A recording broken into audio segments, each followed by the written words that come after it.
Bullshit.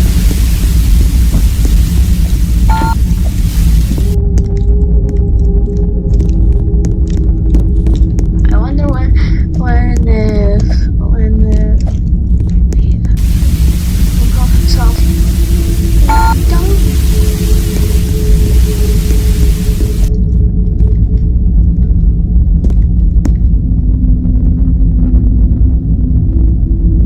Crash me.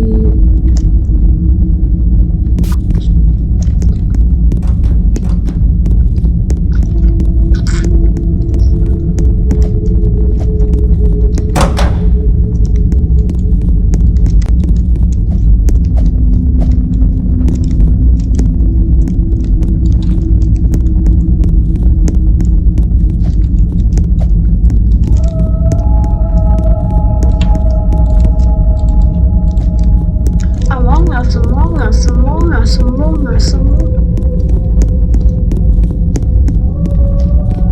I don't know what those even are. Okay, I know the names of like I've never played those in my life.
This is a stair climbing game full of only the best stair climber.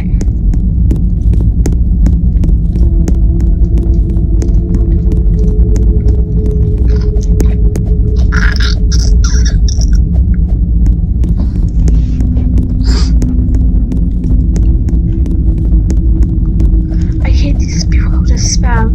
I'm like, sub to my channel, and it's saying like, and it's like super early. They're just noobs. They can't do anything. It just stop the fix to the shit guy are getting nothing. Your bed will be broken. You should totally make them sharp to me. Okay, I'm kind of guilty of this too. Whatever, I just wanted to get some clout.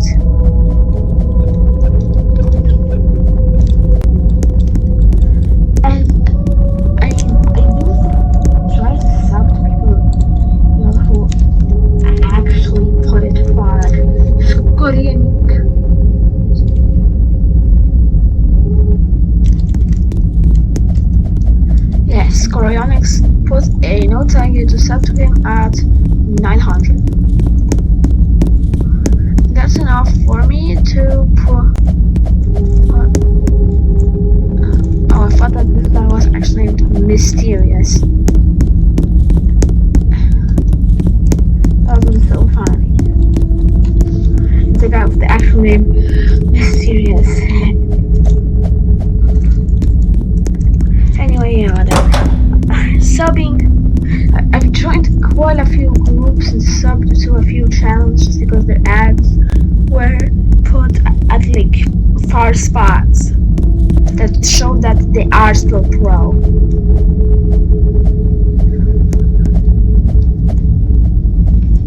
And also I just say also sub, not like, are you willing to progress? No, sub. Please. That's all I am asking. No losing progress.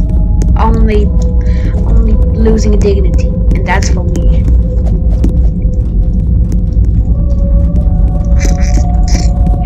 Anyway, yeah. I should really put some notes closer to 0.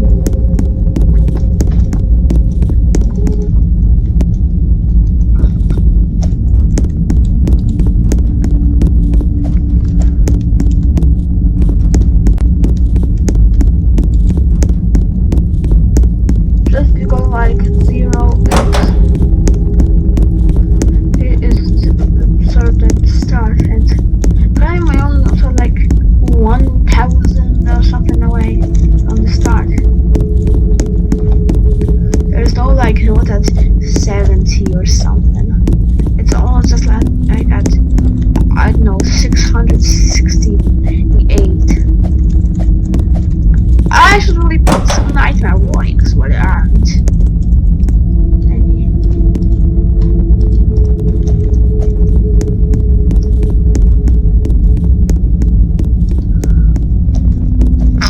Well, watching that you cannot escape is kind of true, since I will keep going back to this game until I do something that is basically impossible.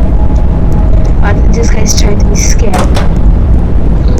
And accidentally said something that only makes true, that only makes like sense because of a coincidence, and that's having with me. And would be true for anybody who's a non-pro. Look, Mom, I can swing. Flamingo.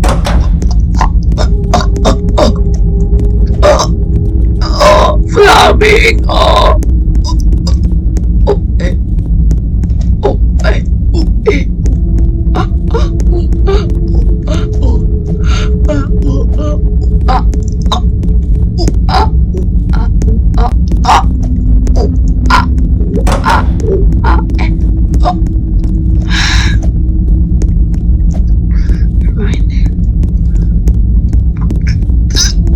Ashton Baker.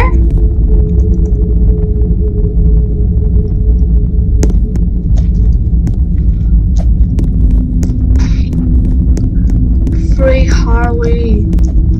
What? Oh, 100% discount.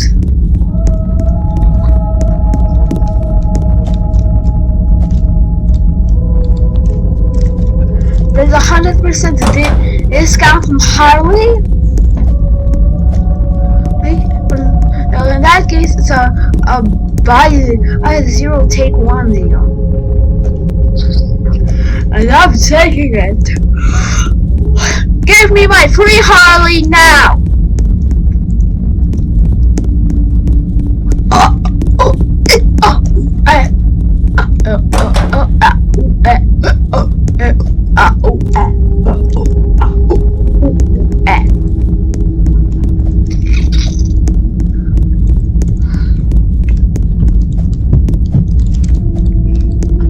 People like to be efficient.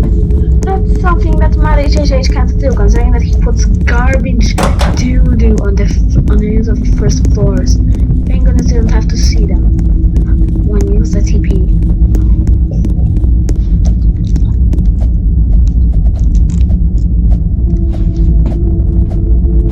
I ate an absolutely delicious breakfast. Fish, fries, salad.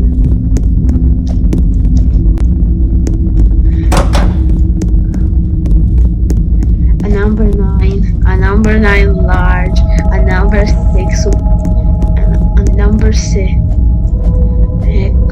extra dip,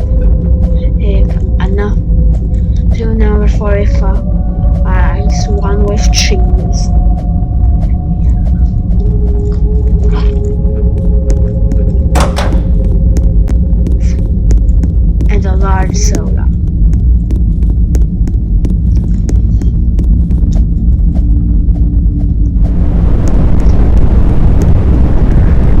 Big Smoke's ordering part's a joke. I did eat 9,000 calories.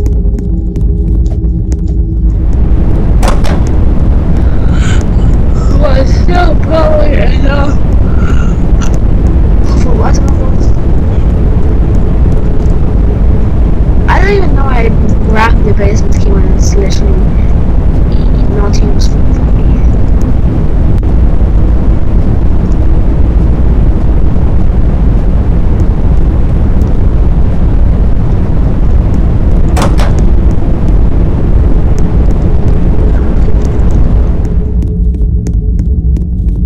Shut up, Mad HHH! The only thing that's mad is me after seeing your stupid names everywhere.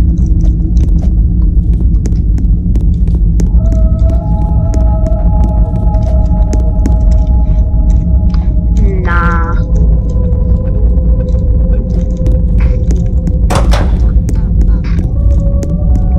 I'm not running.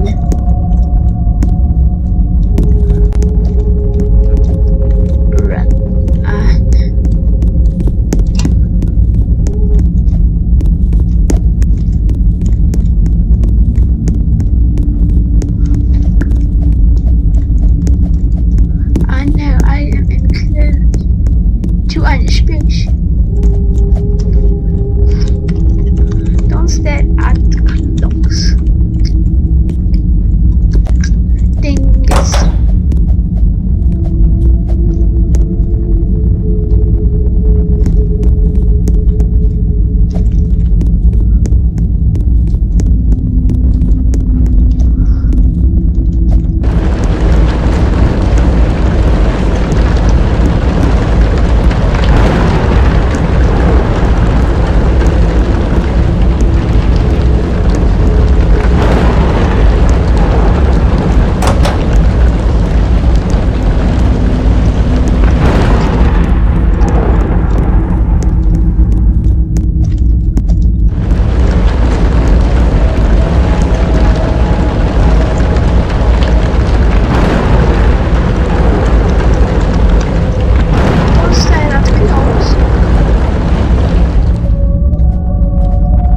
It's advice, damn me.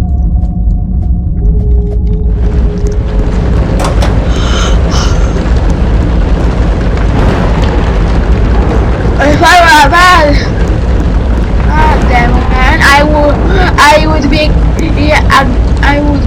spamming garbage names all over the first few hundred stores because I have no life and too much money. Wait, what?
What's with?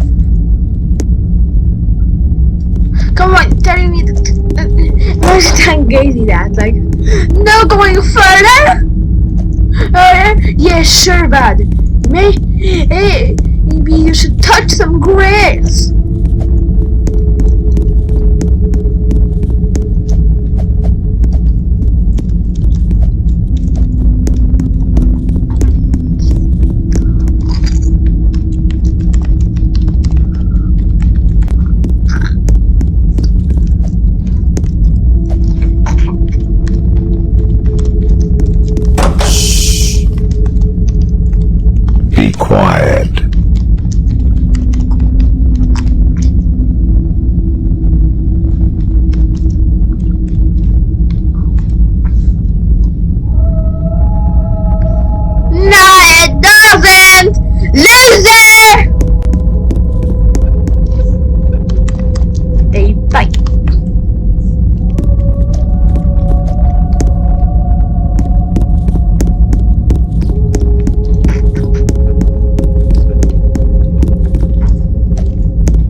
TikTok's priorities.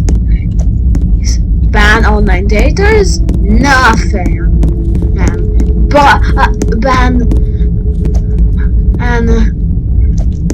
Ban doxers? What? You've got to be kidding them. Removing anybody who talks about YouTube? Yeah, those are the real problem. That evil, devilish YT. We must remove the existence of that ASAP. What do you mean we have a YT channel? Ah!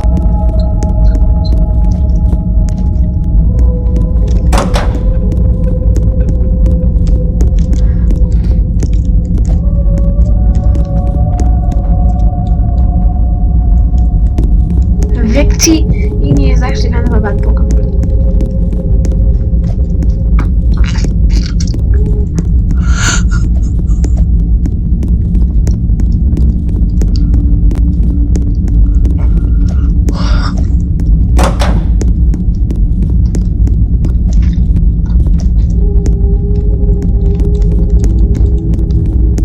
Who is Wet Dog?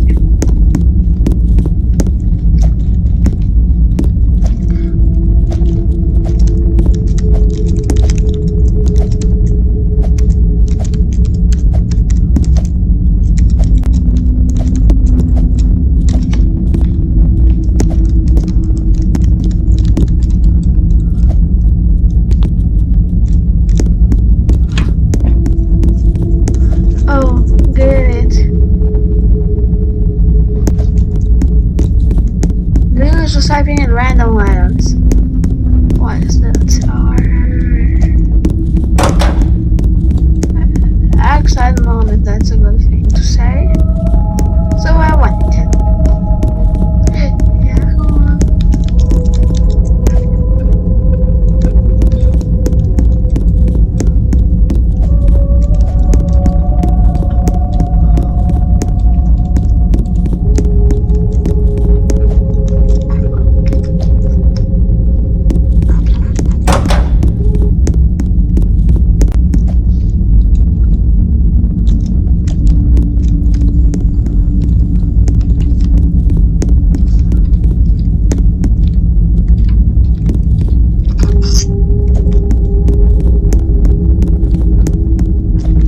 Yeah, so that's not a fatal distance attempt.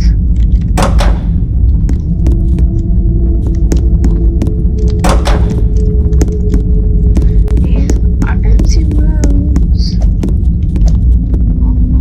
They're not for you.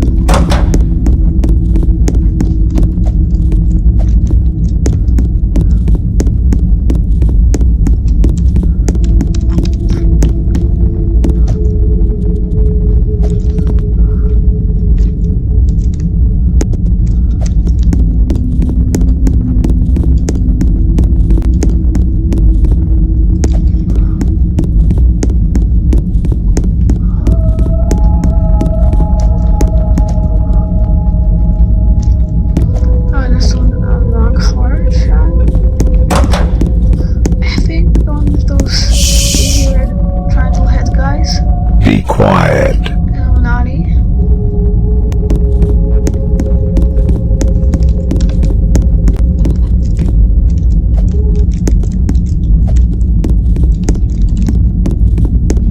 I'ma break you down, that's me and some stuff. Think you're rough, but it's not enough. I shove a brick into your face. Ace want to die? Well, you've come to the right place. Stop trolling. It isn't even funny.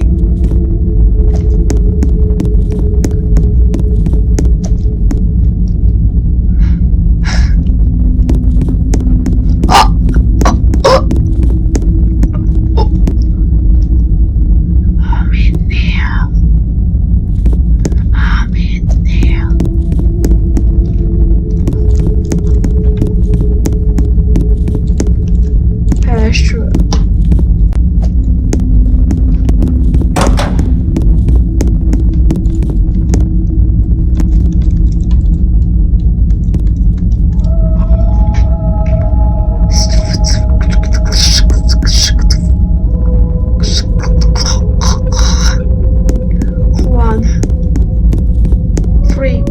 Juan, go. Oh.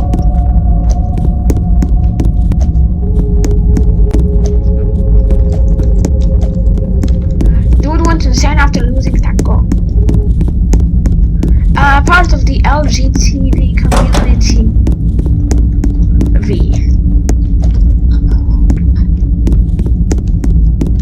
Whoever can find right now, who's ma?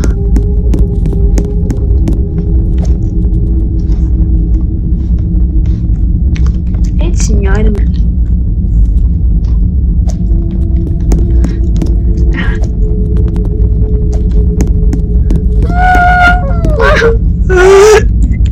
Just drink the water. Just drink the water.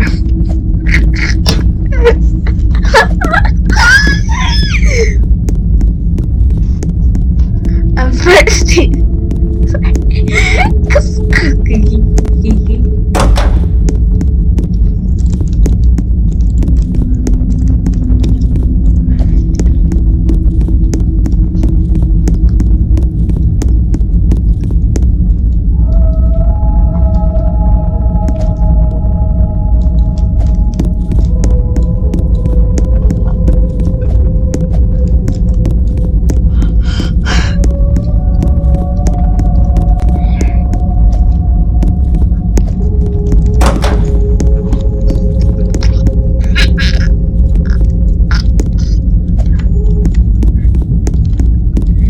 Zingers. I hate people who dislike zingers. Because if you don't know,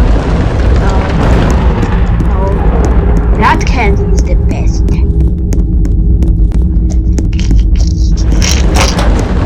I know you have what you wanted to say. I would just have very stupid.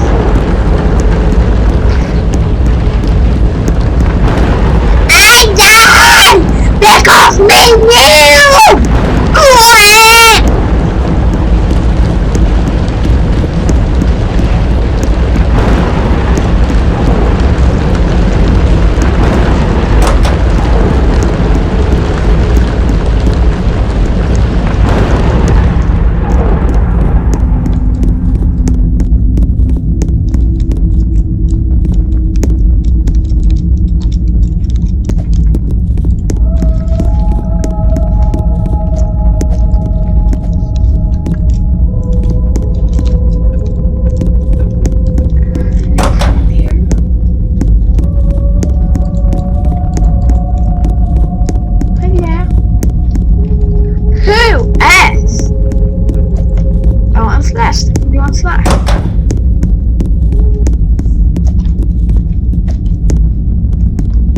You don't think I will survive?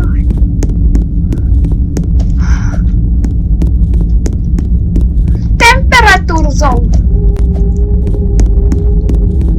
This is so cool. Escape. My heart is for you.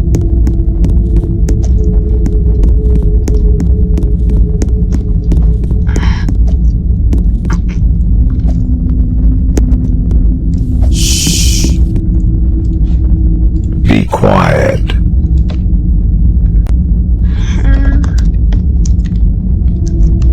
There is no.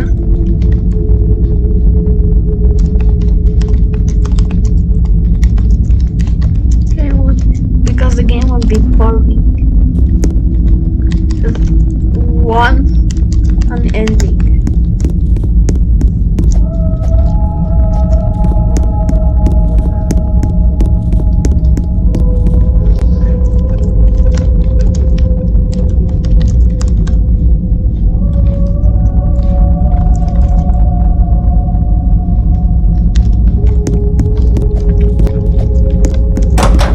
Control what you write. Here, you don't get to be a little gremlin anymore.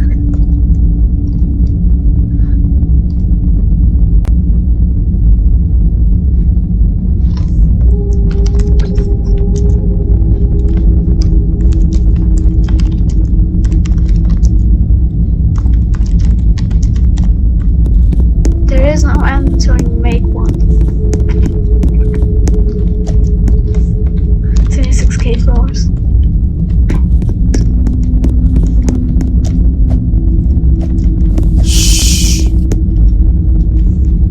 quiet.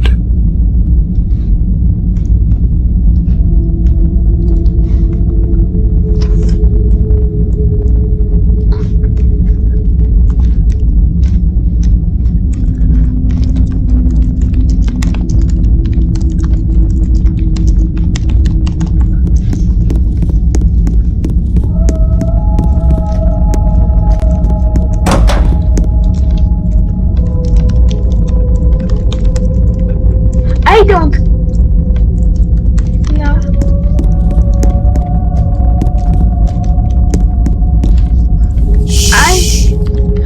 I'm climbing stairs. Be quiet. I want fate.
That's after you can see like beep, beep.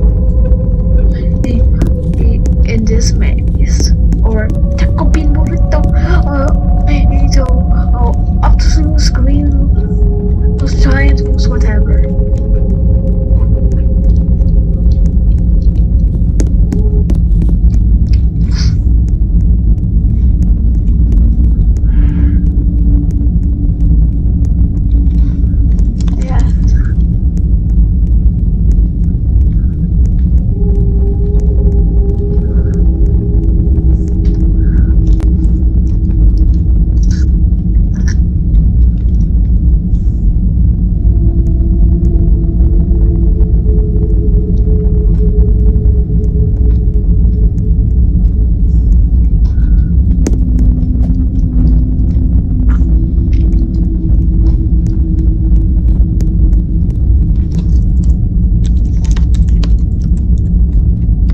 Master Clanks.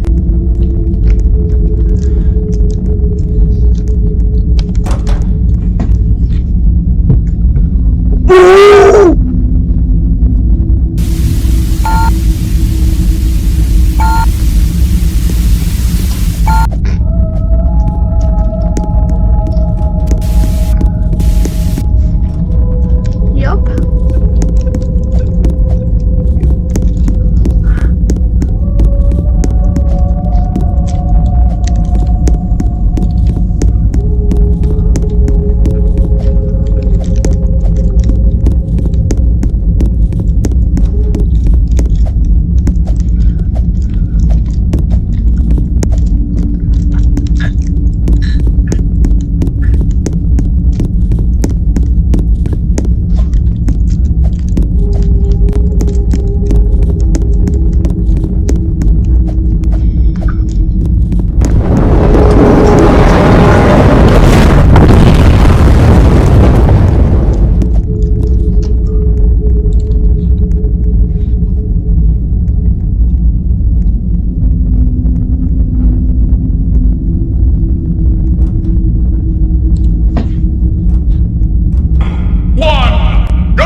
From them. Your screen.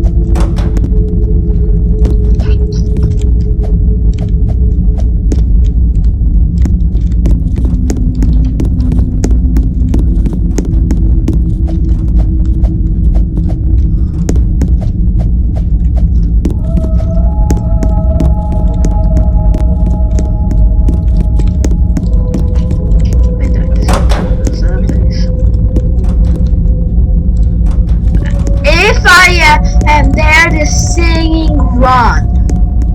What is a singing run?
take me almost an hour to do that. Oh wait, I accidentally clicked one button. Wow. There's water. It's harmless.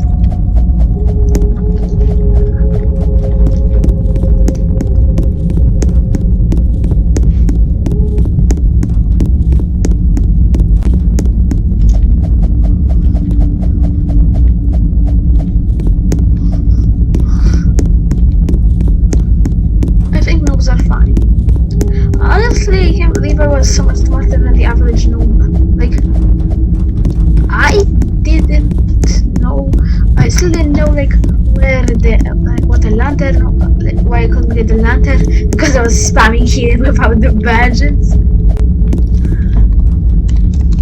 Harmless.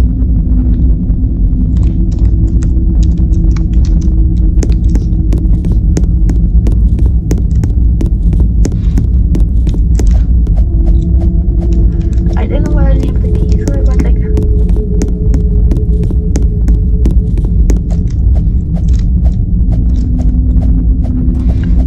I think it has some skin.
Viewers note around 8:52 could actually be used to call anything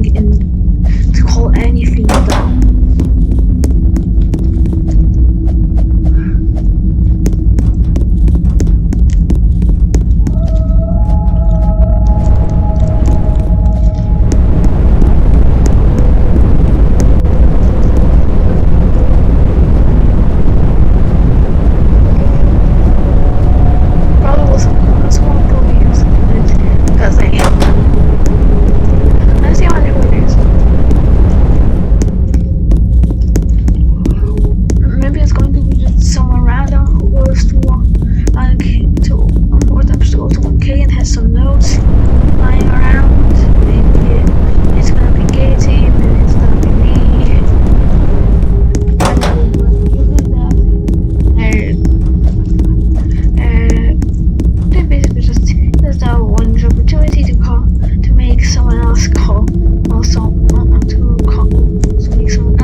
Like that on other floors, but I haven't doubted considering I've seen almost everything.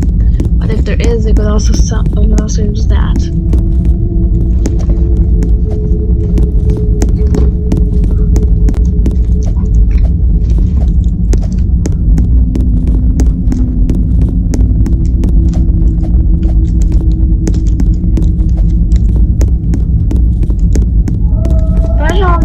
Roblox takes down like the police squad or the you have the AD account.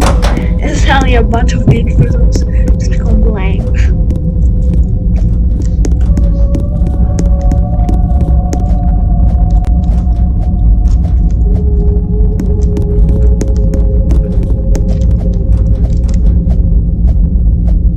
By hint water.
still look.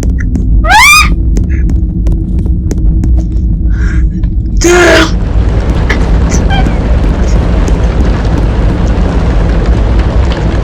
Go back to 108.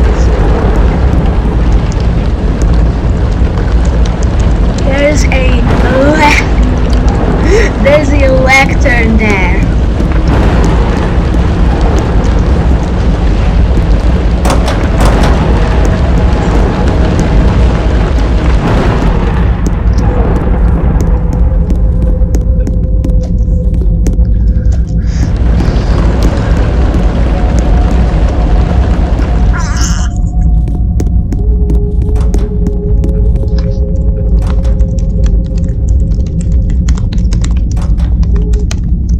Type 49 into the lectern.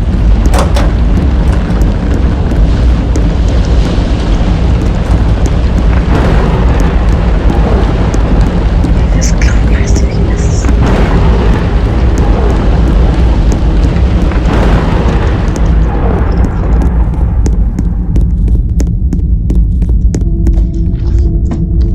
Follow me.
going to find you.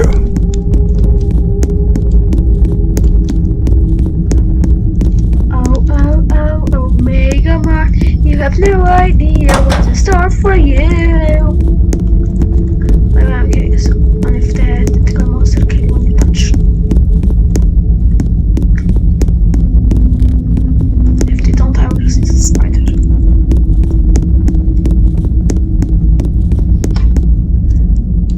Blowing it up, kid. Just blowing it up, Kit Kat. Where you at? There you go. Deposit the floor. 20 and then just go, kitty, go, kitty, go, kitty, go. Hey, dude, let a funky beat. He's got all to get in with feet cause music pumping, party's pumping. If you got the groove, you gotta go do something. I mean, go, kitty, go. Go, kitty, go, kitty, go. Kitty, you go and just go, go, go, kitty. And you just go, go, go, kitty, just go, go, go.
quiet.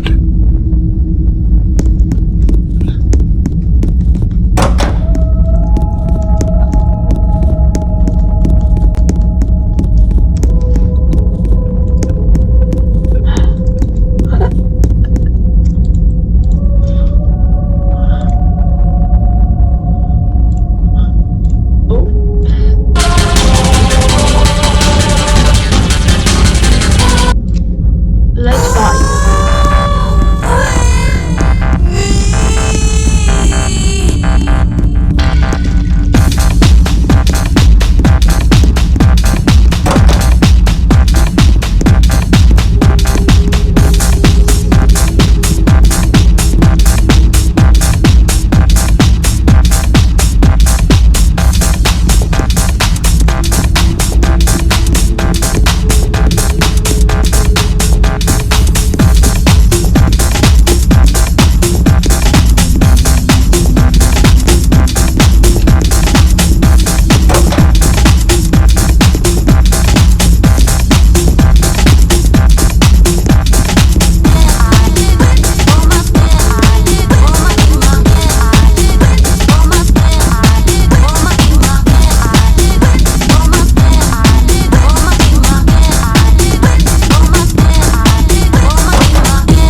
QJQ X9M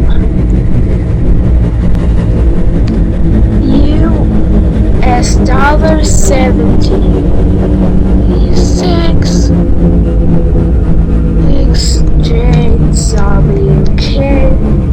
XJWKASH 727 15 17. I'll leave the notes home just in case that's I made a mistake. RC2 LOBSA 5RB 3Y17 RJ5 RYV5RICJ2X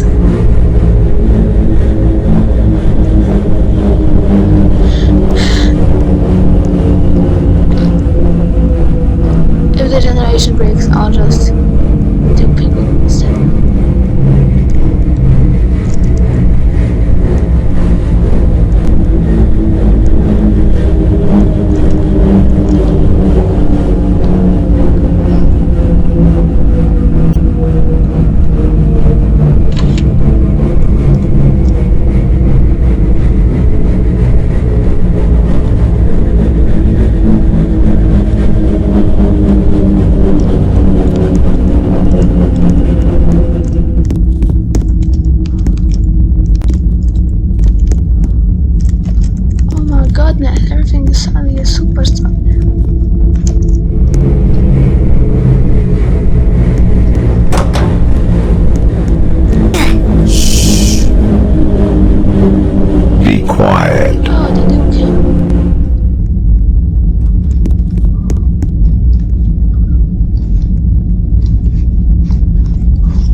Wait, I got a number wrong. Oh. Oh, no. I got a number wrong.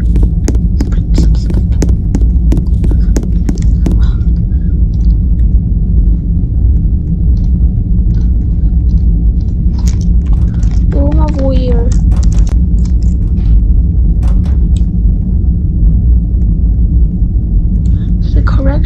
So the correct version is II. So IIR.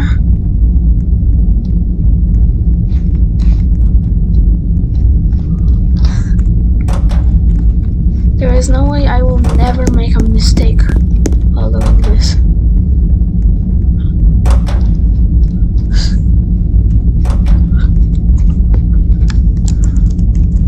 Good luck. It's going to be a while. 17. Erg.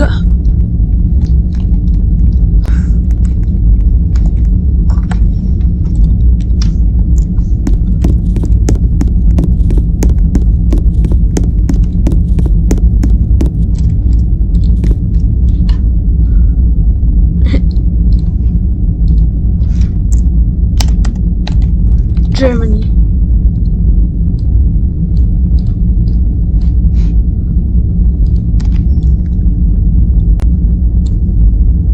Guess I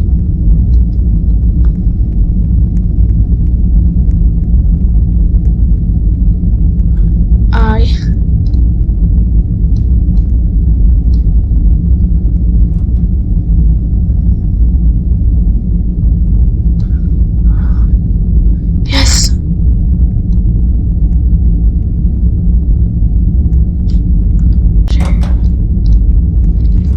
Yeah, it seems to be IRGR. Toilet time.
Your dog DC is a bunch of question marks. Let me just relax some more.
literally spent $100 riding on nothing burger.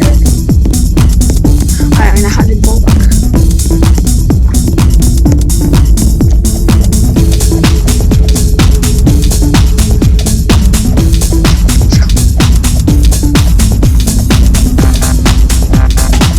No, I haven't.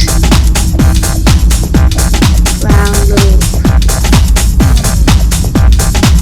It exists, I guess.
I don't know.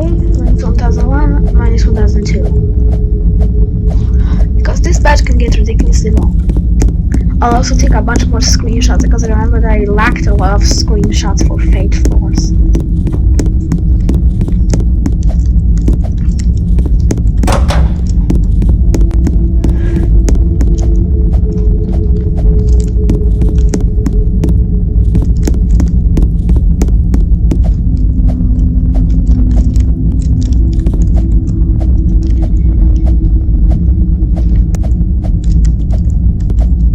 We're so fortunate that Neil's first appearance is after 2K. Because that makes it remotely possible for most people to get as there. And meanwhile, 3K you pretty much need to prove just how skilled you are.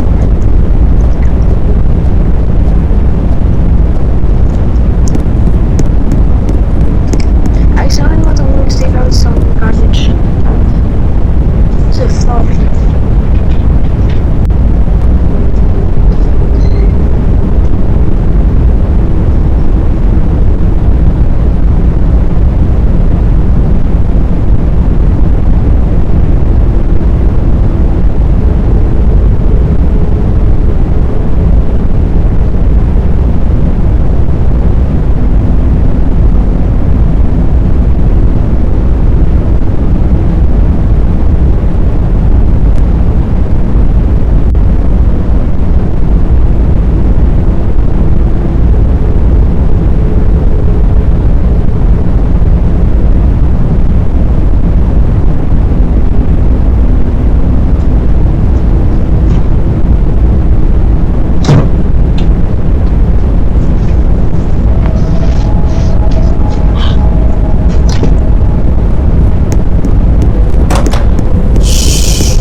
We're a Barbie girl in a Barbie world.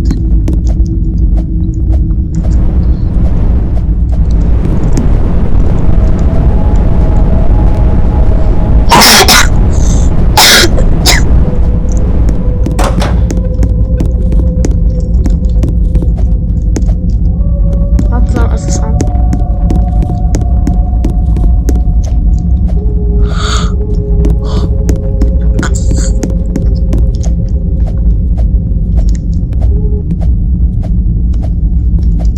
Okay, what are burgers? Stage hill. Layout B. Probably stupidly early because of the fact that this corner is full of notes. It might literally be like floor 2.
Between 0 and 10,000. Okay, so minus 69.54 plus 29.98.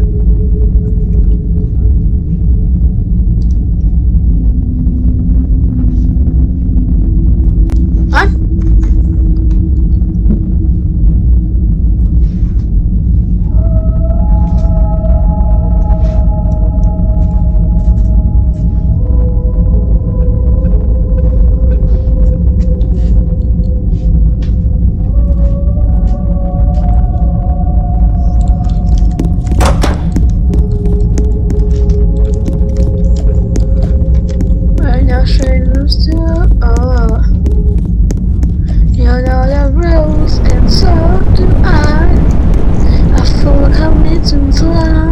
Thinking of you didn't get this from any other guy. I just wanna tell you how I feel. Why did I click that? I was thinking the rest of the song wrong.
quiet.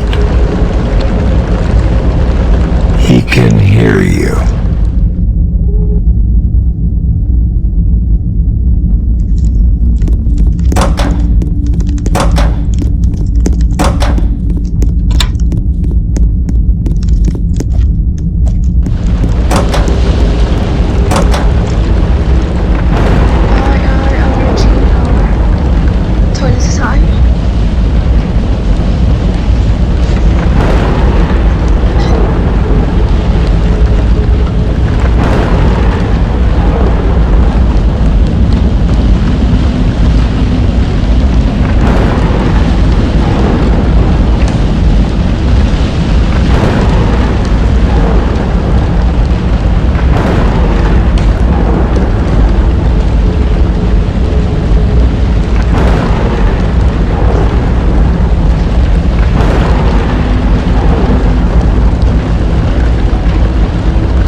What you do?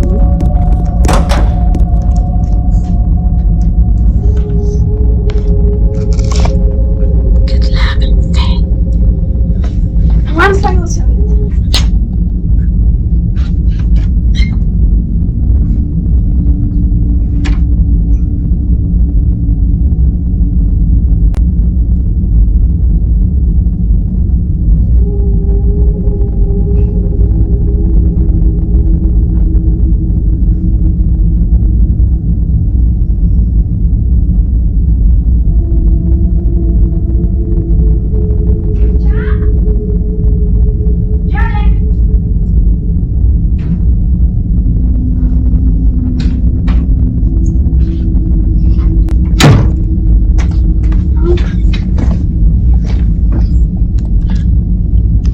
Gonna try fake. Yeah.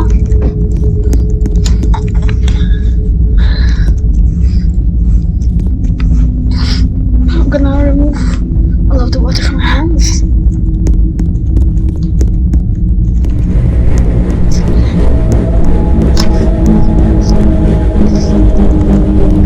Put in scary music.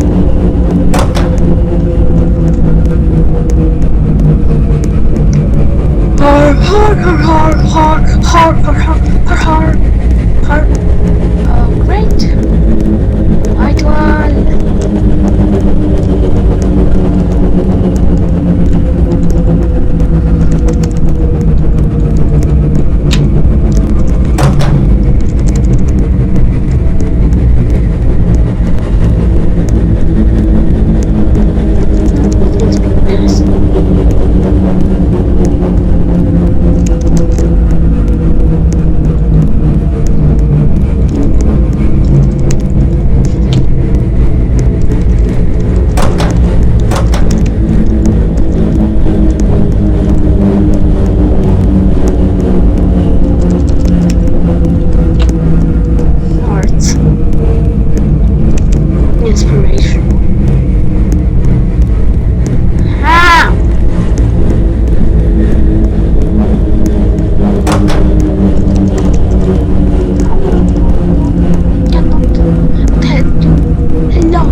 Thank you so much for this.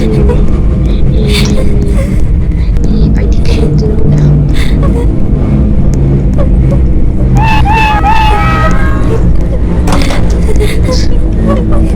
What?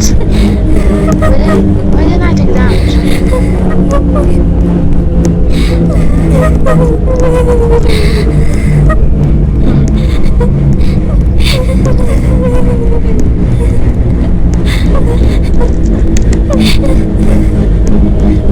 If I was 9 years old while doing this, I would probably like, what? While I'm chugging bottles and bottles of Prime while Logan Paul at KSI.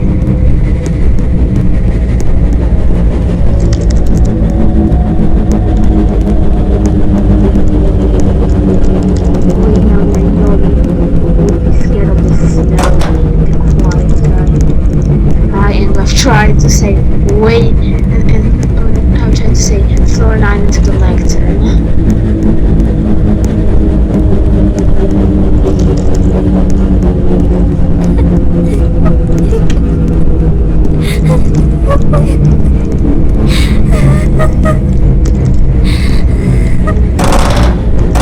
The lectern subway blocks, I can just be on floor 0 and say the words floor 9 into the lectern.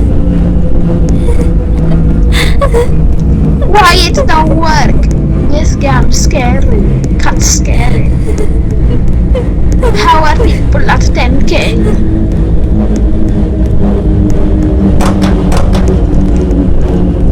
Oh my god, I got to 250. That is pro.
If you are the first one to get into one of the most, if you say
I have to do word restriction. So like, oh, you can only type twice, and see characters.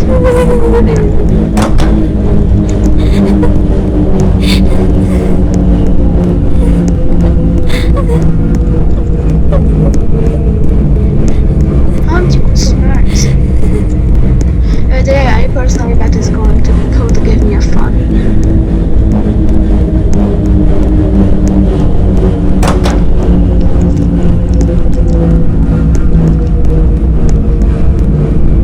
He seems to have got a lot more fur there. No, I'll change my brain to my headphones. Isn't covered by headphones. So that way they're not very good to hear.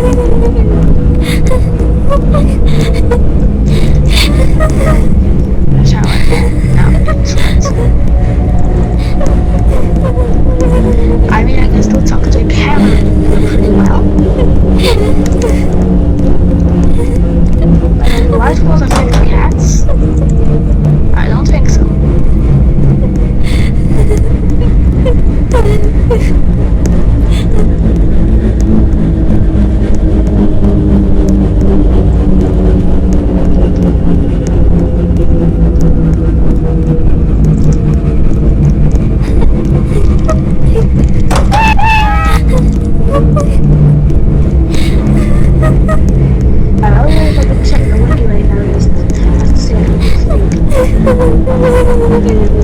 Oh look, the next one wasn't even cool. And it was all framed.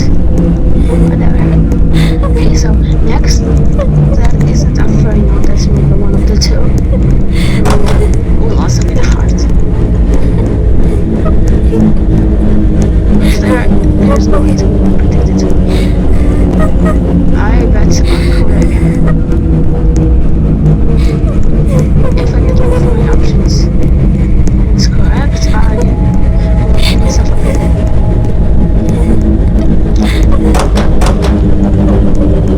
Oh, hey, look, it's a mono store for cats.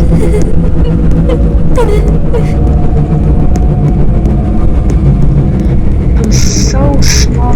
All of the lantern is literally dark.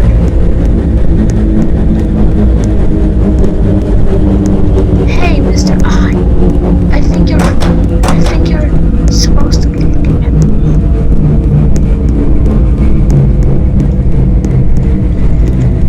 This guy too. This guy.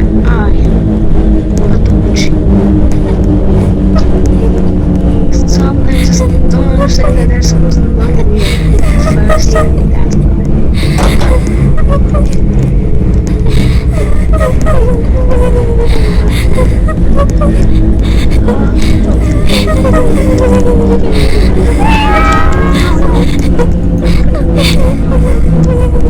Lad.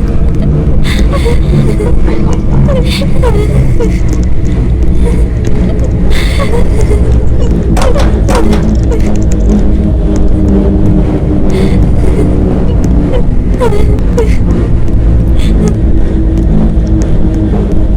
I think it's funny that negative that all floats that repeat the same digits are called by that digit. Digit thing was stuck around. It has even gotten their meme versions of that. Negative 1, negative 2, negative 3.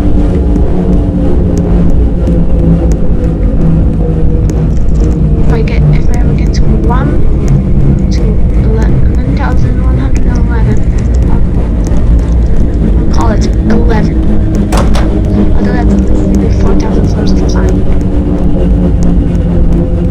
Which I mean, people like Quickland and Holland Souls Game Team have all proved that's possible. Also, the rights sound ridiculous.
was why barely hanging on to my sanity and being totally raised.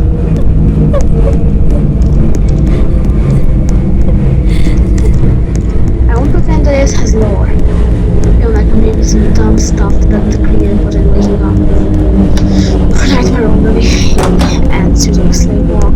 Wow, there are 4 lore legends. Actually, 5 from the passage.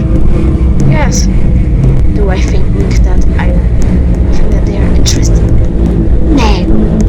I only care about the ones that involve me climbing my stairs. The daily recommended value of some vitamin stare. This game is S for stare.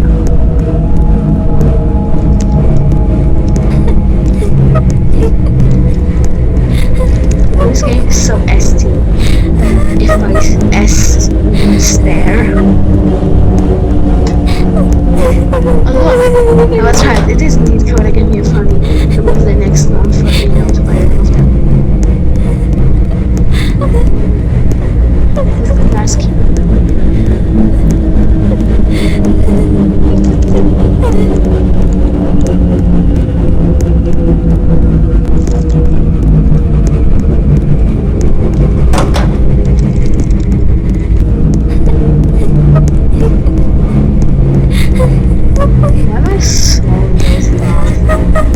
Isn't so small but that's better than box? I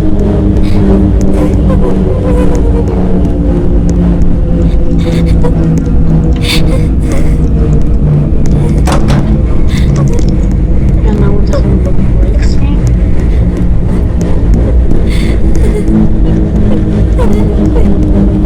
And close it. And then I'm always gonna get further.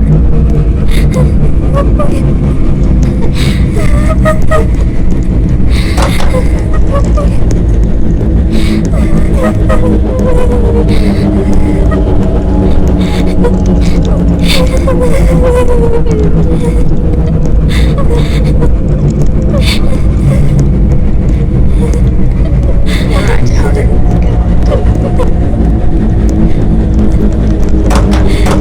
Why do you know what was at the minus 1 to 5, 4?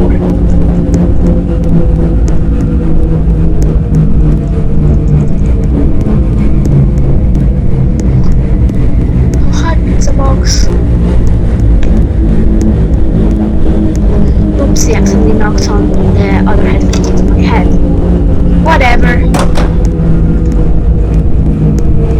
Oh my god! That could have been bad. If I wasn't fast enough to not even realize there was a white wall going on.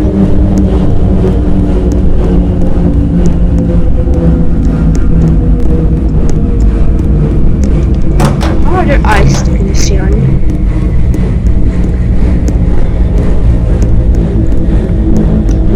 I really don't understand what the builders of this were going for, but it definitely wasn't sanitary.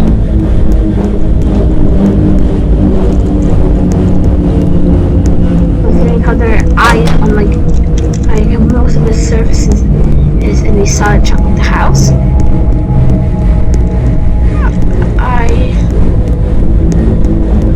What was that sound? Whatever, let's not worry. Actually, that was probably just some weird noise I accidentally made.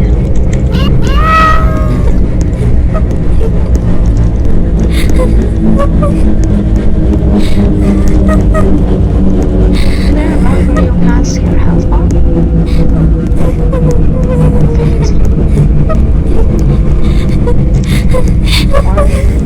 I just super good at dodging.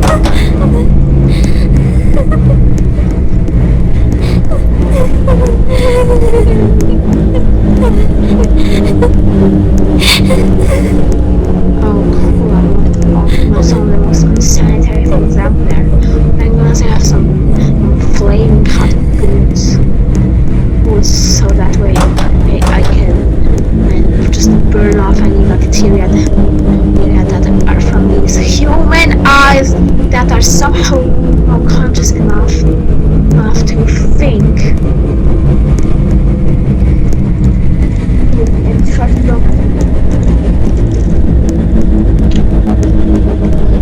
what's going on and they are probably very scared. So Forslar, why did you do that?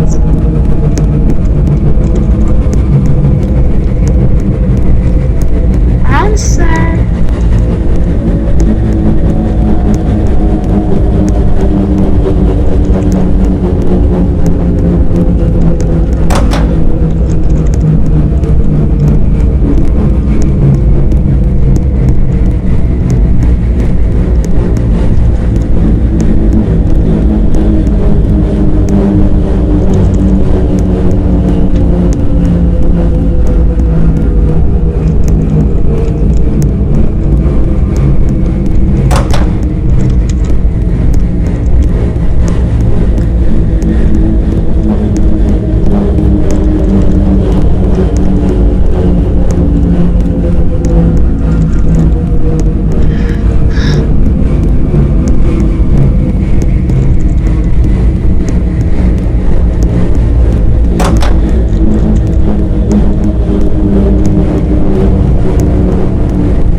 You're right, that was minus 1,248, and when I retried it with the same nightmare skip, I went to minus 153 because I couldn't go forgot white. Okay, never mind. Definitely is possible to die like super fine or hard and by U6. It's probably not the programs of the API.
Oh,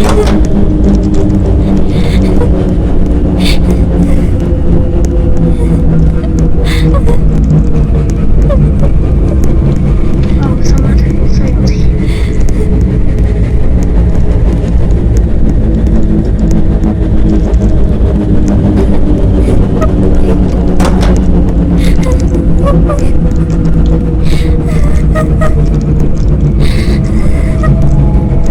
I didn't know he has any space forward.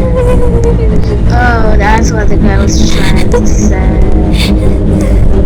Got it!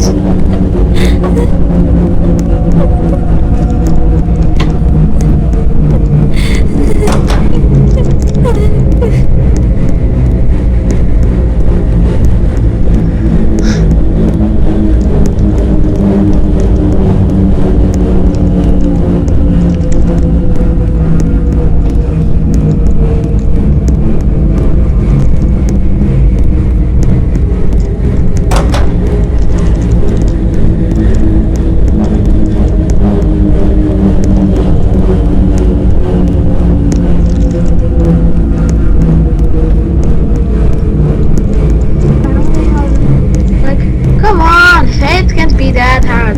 So it's on the 46. Back when the game was on the 45.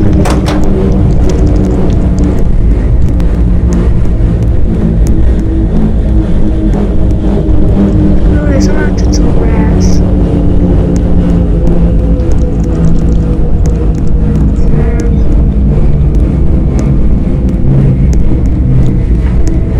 Scenarios of these things are downloads. I kind of like why there's so many guys at the wall.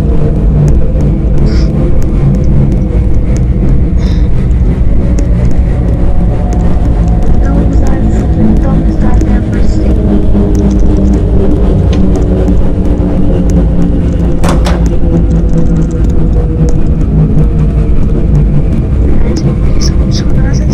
Oh, I was double correct. So Pendant Heart.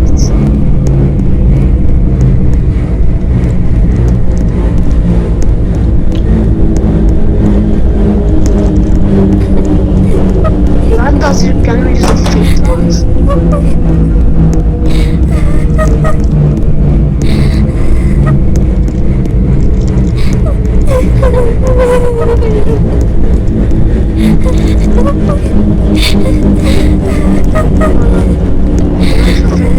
Left.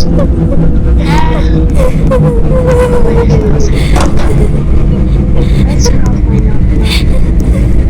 So crazy number. I forgot that was a Christmas.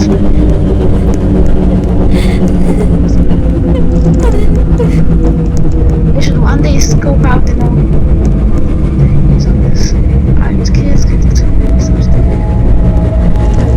no, that cluster of notes has literally nothing from Forslag on it. Only the bean burrito dog.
I stand.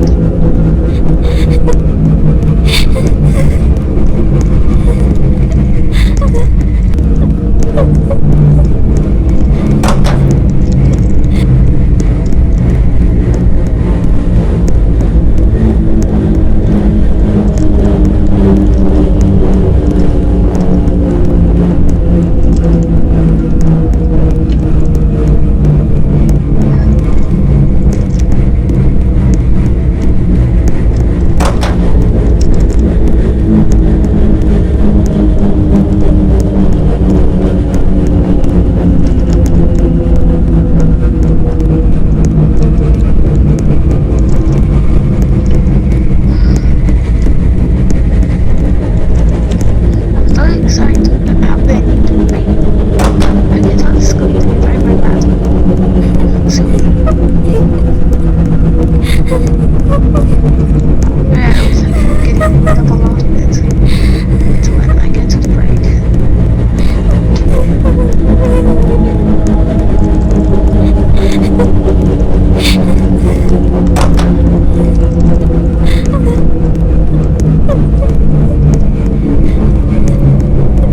I like how Hall's just exploring the classroom, actually.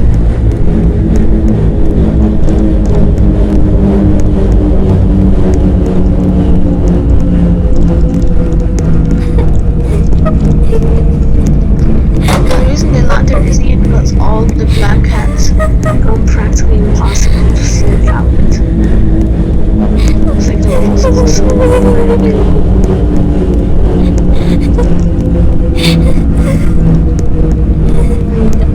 I don't know just how it's supposed to be, like it's finale.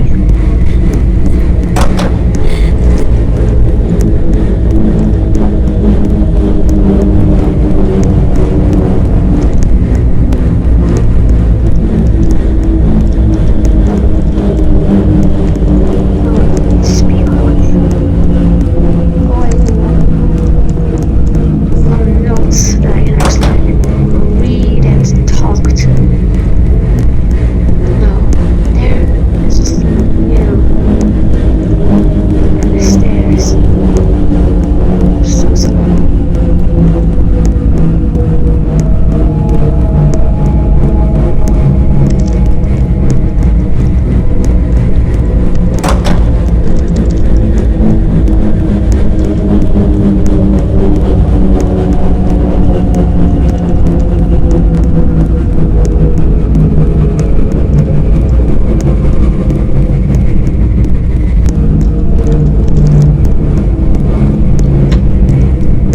I managed to make the queen on the first try.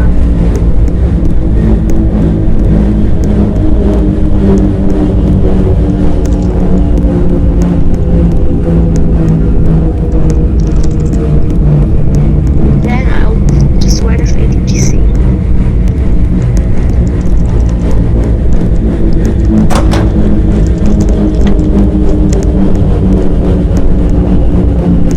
On my back.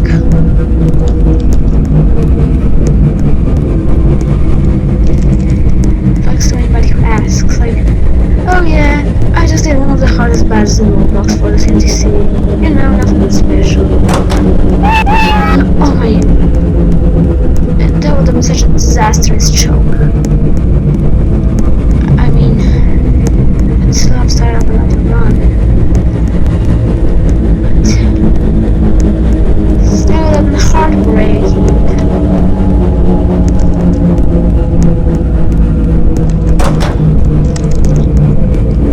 Holy cow.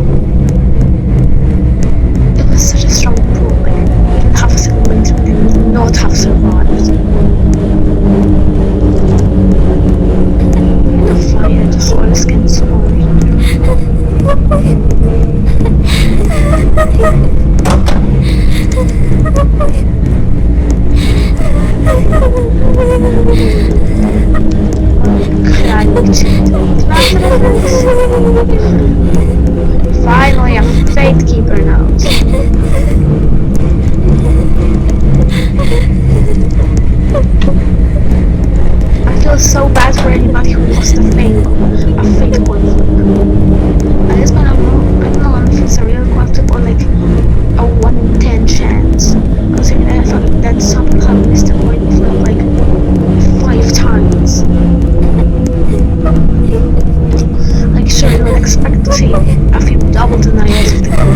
got like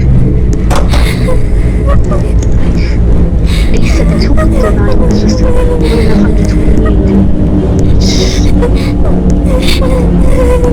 It's possible.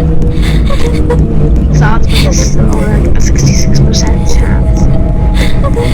Yeah, I didn't die. I've only seen 1%. Fate. It's on the first coin flip. Well, that's also the people who have gotten it on no coin flip. Don't die, Koda! Yeah, though, just don't die. Don't let your balls die.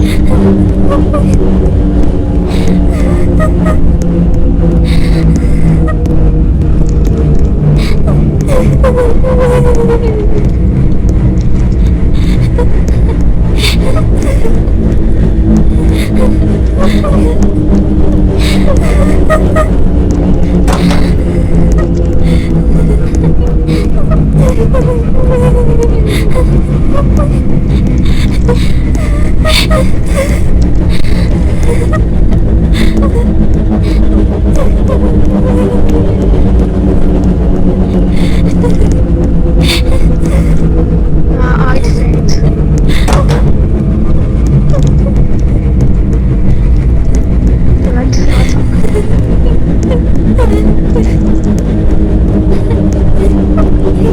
No, this area is so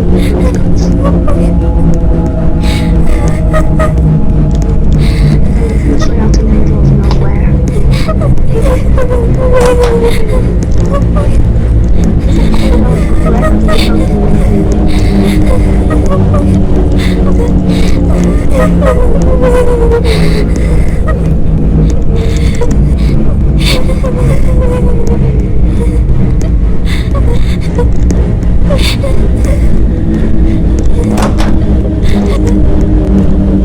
We're actually in the negative vertical movement soon.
Four, 6, 8. Do you have what it takes to get the patch fixed? 8.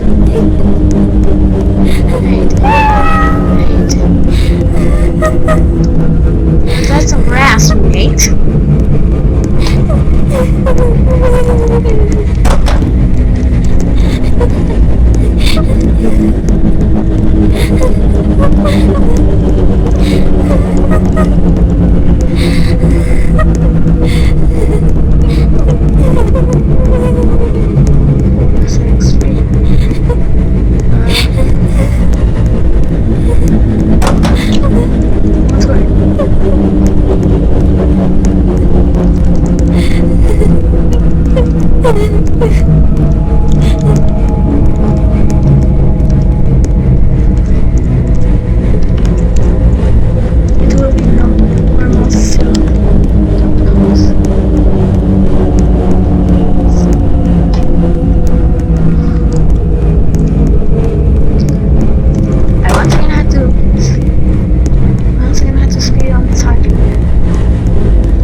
first fate keeper note. Fate, I guess.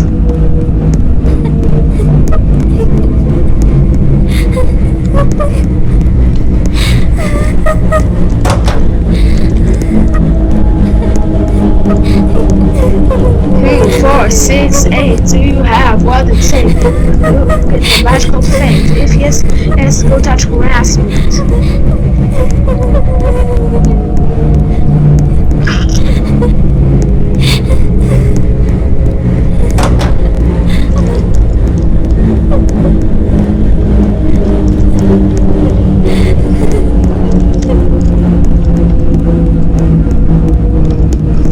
Guys, I think we cannot just slide.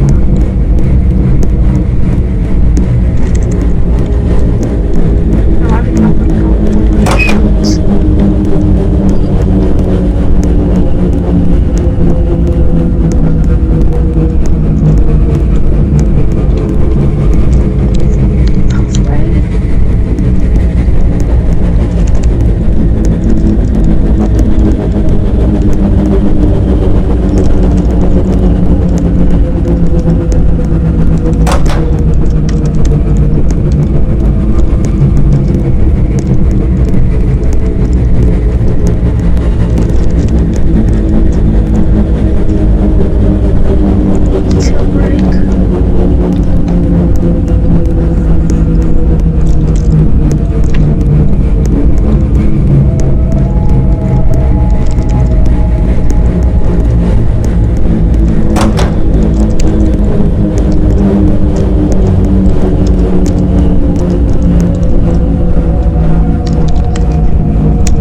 and suddenly the doors just go off at the same moment. So, boom, boom.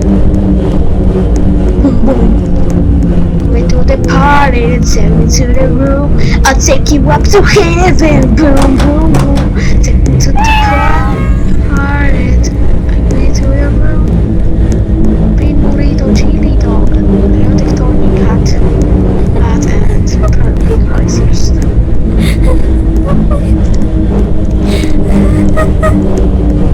I can find the wild slug at 15, 16 meters.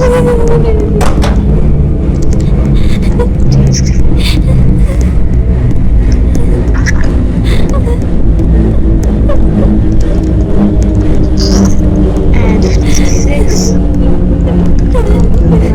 I'm gonna stop the flash now.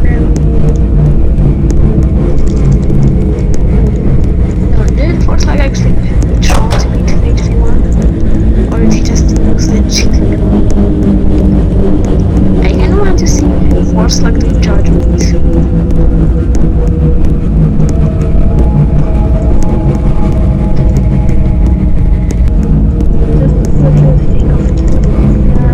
That badge when he actually does it. Like, oh my god, I did not expect it to be that hard.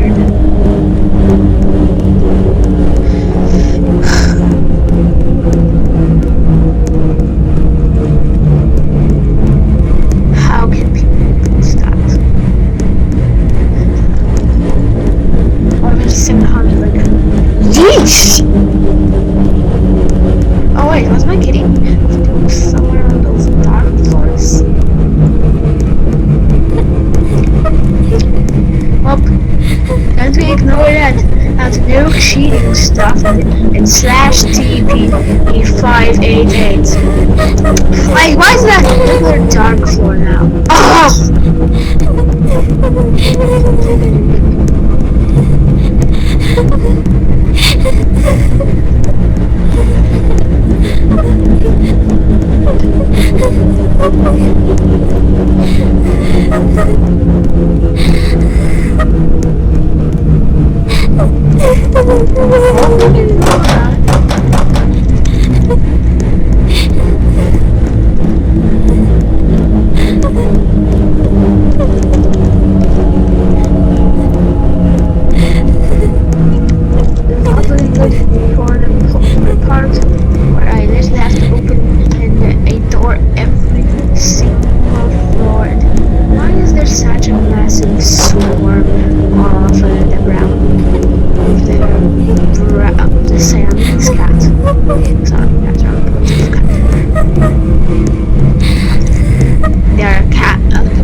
Elsagate. I'll just call it that. I will lose any respect for you in an instant. Just say BFB or BFDI is good if you want me to immediately cease friendship with you. No questions asked, no forgiveness is given out.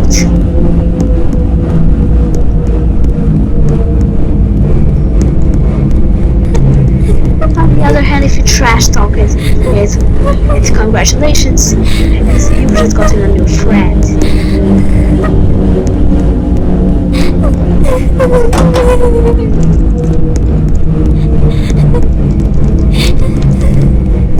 But I do not have time to argue with the loser. Because I was like, come on! Do you expect me to argue in Fate floors? You're stupid! Okay, probably not as stupid as them, but come on, that's still stupid. Oh wow, they left. Probably after realizing that and Sally and not responding to dumb questions about it's still dead, yeah? We're at wow in the water. Loser.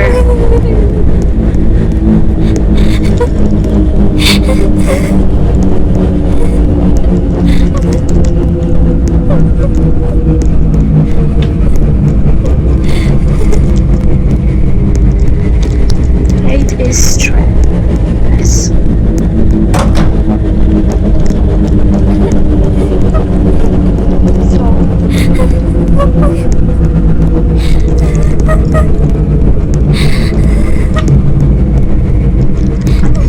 Flash out the cringe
Because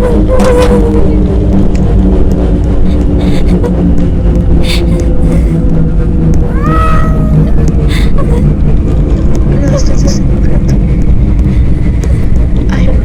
I am a neighborhood anonymous.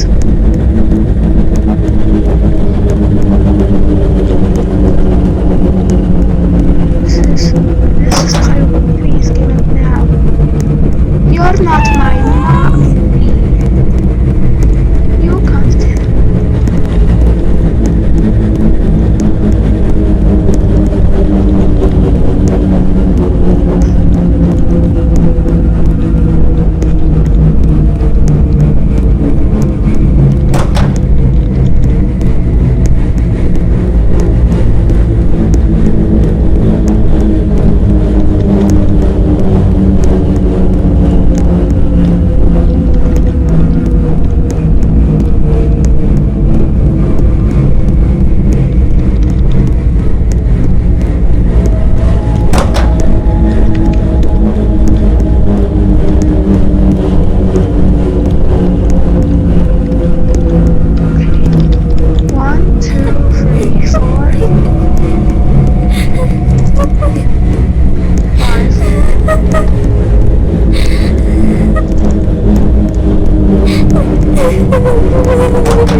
trauma.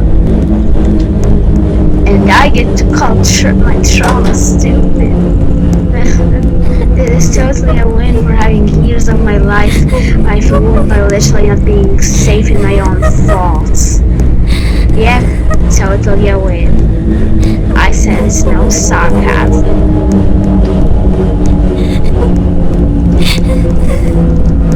Yeah, get the point.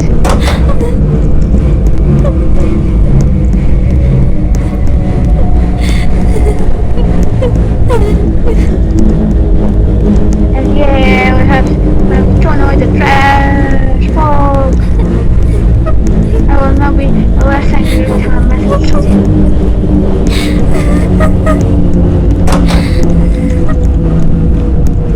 I once reported a guy for saying big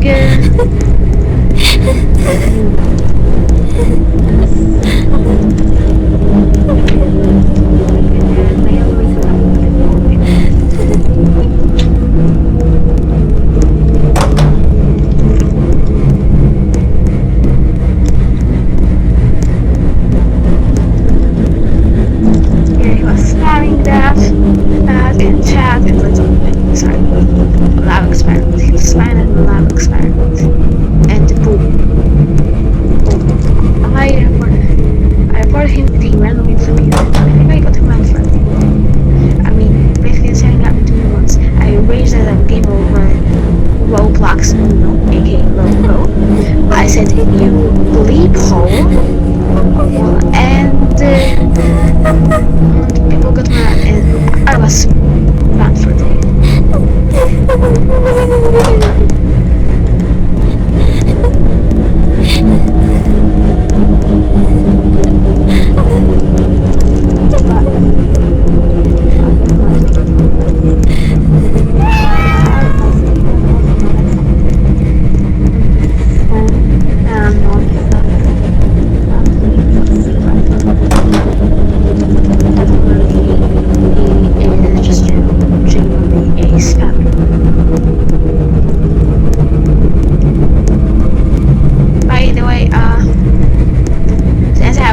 Exposed one of my biggest secrets in front of a live studio audience, and so let's say other unpopular stuff I like to do.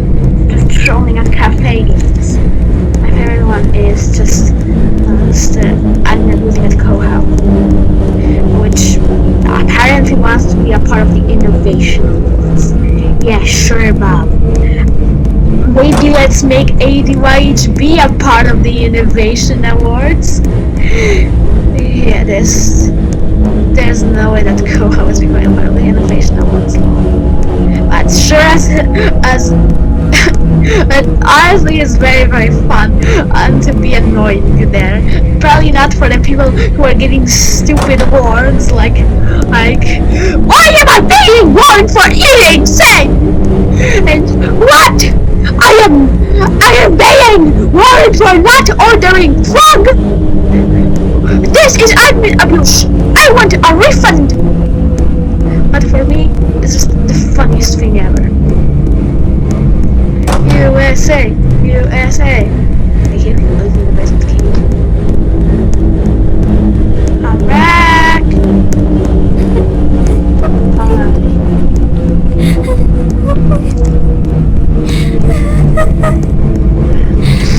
I think I do also is to stuff like fancy or the trolling. I remember it being even funnier when I did fancy or trolls with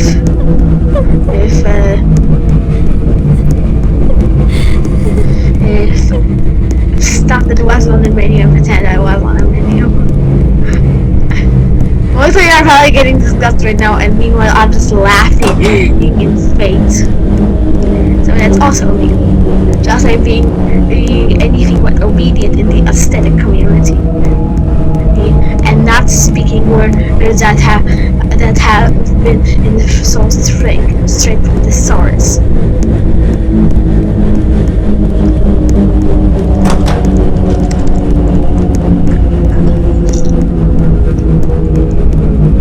Okay, so I think that's 1790s.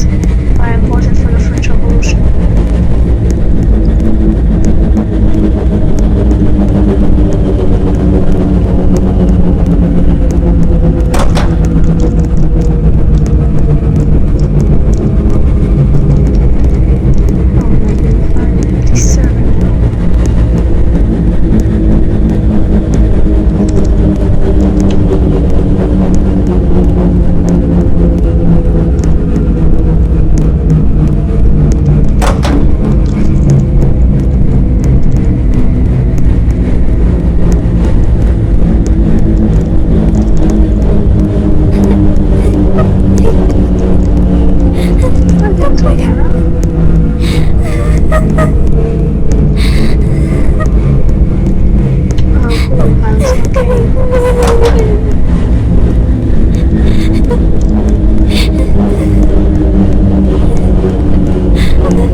basically means that you need to get the internet and to behave fast.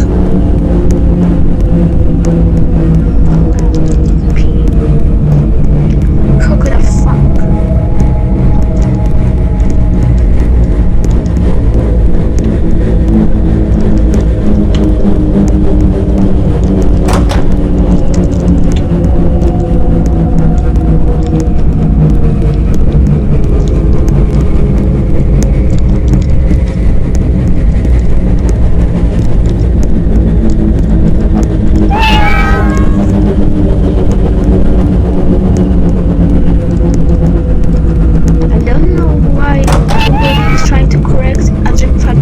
ADHD. ADHD and ADHD are kind of written identically, but come on.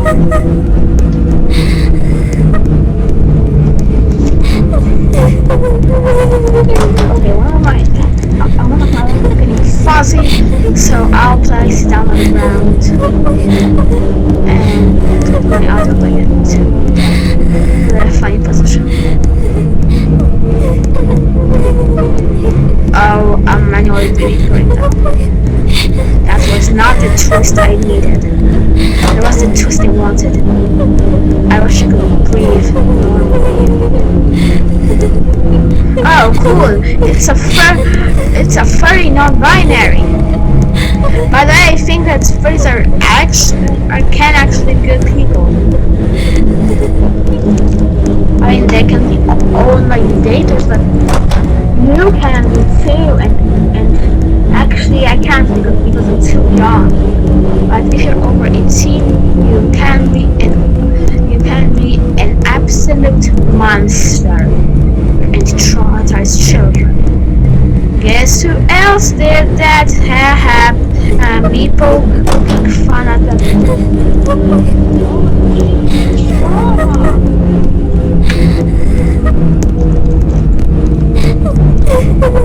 I don't know just what they are saying, but that doesn't mean I don't get the right to clown on them for that.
dropping third of the way.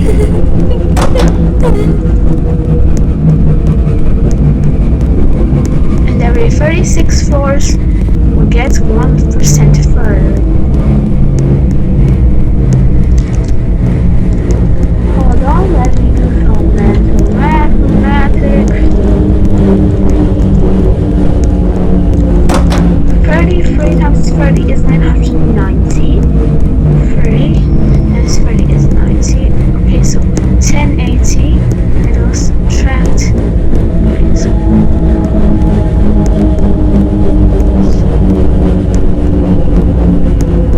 oh wait, that was one of the hardest white walls when paired with cats I was talking about.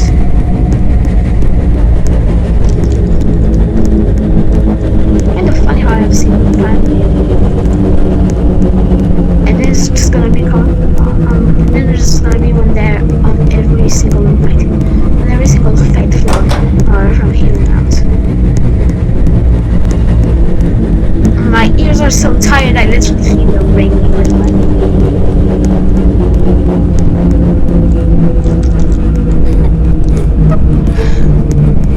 all I know is the cat is these sounds. I'm taking off right headphone. Some sanity.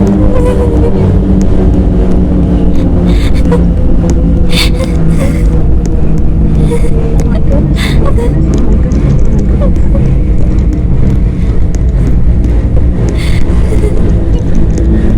Okay, so I'm going to ask a bunch of funny facts.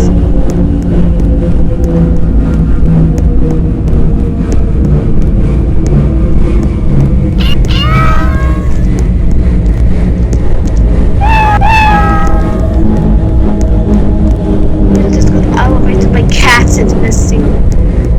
That is so funny to write on the death.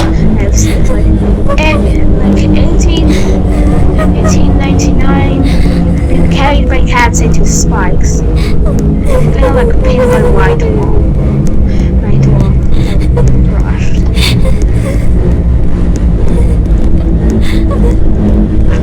But in this case it's even dumber. No, I don't believe that type of death will be soon.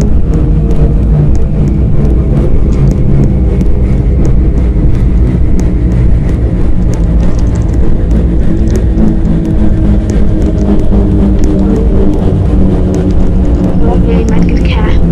And my Mr. K doesn't have to be like that as things.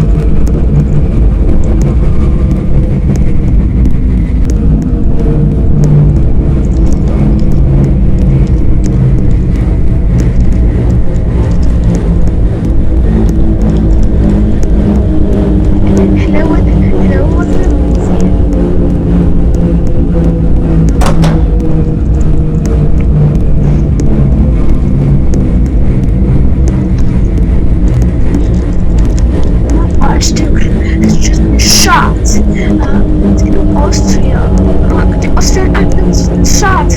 Oh no! Oh no! That means that as we're about to enter the world, the Great War. World War... What? Oh, World War One. Wasn't supposed to give spoilers to the non-time travelers. World War what? Oh yeah, that's gonna be a second. How are you so nonchalant about this? I am going to die! I am one of them. I want to see my family, not see my friends in the trench. Too bad!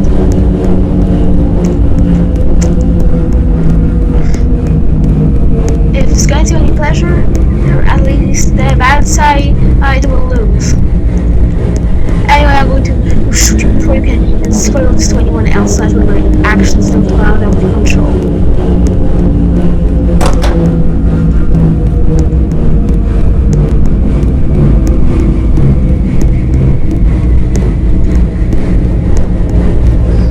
Plot twist. That man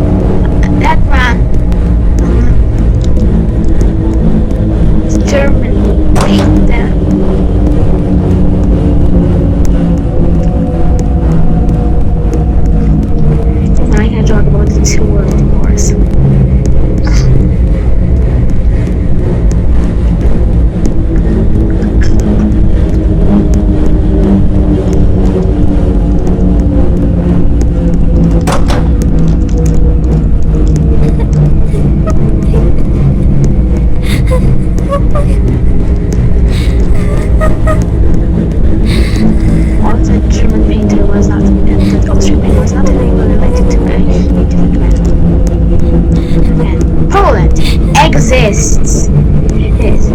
It's Germany. It's free real estate.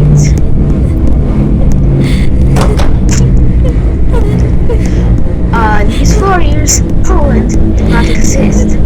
That's because we are in the BCE era, when Egypt was, when the pyramids were still made by where a guy, his great grandpa had some friends who built the pyramid.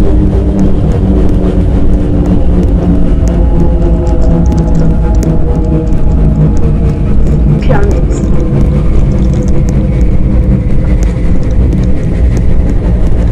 What?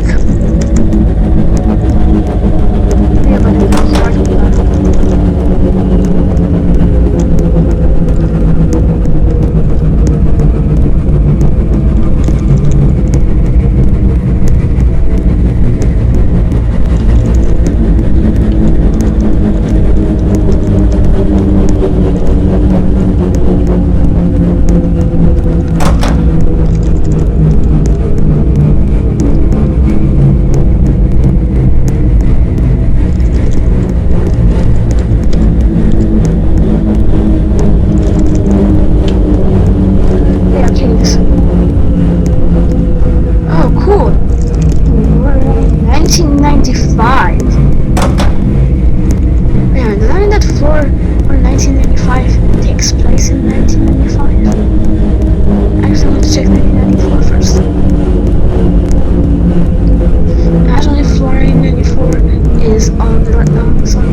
That's just insult to injury.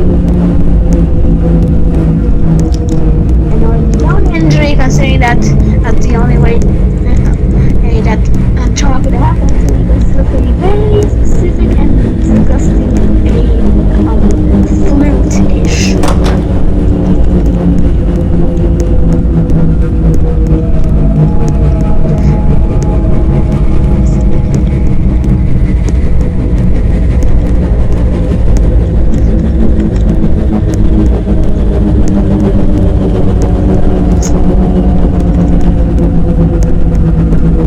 Is in 1980s, back when the first computer was still existing.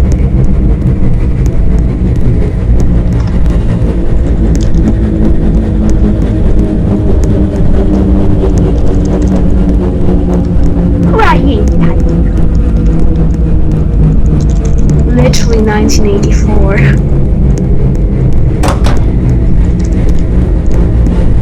This floor was copied, was sued by Burnham for violating the copyright law. This floor has no funny joke.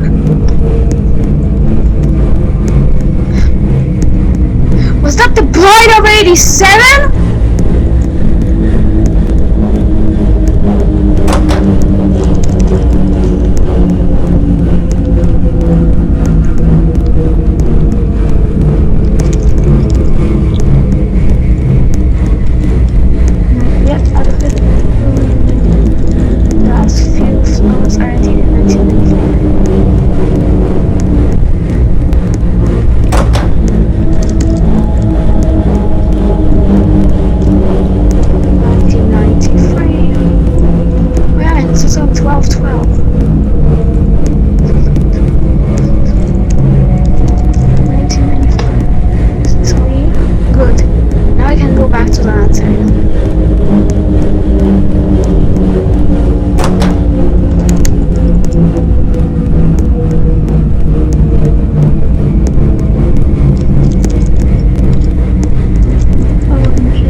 Okej, nie, może jedno.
Chciałabyś sobie przychodzić po tym piętrze?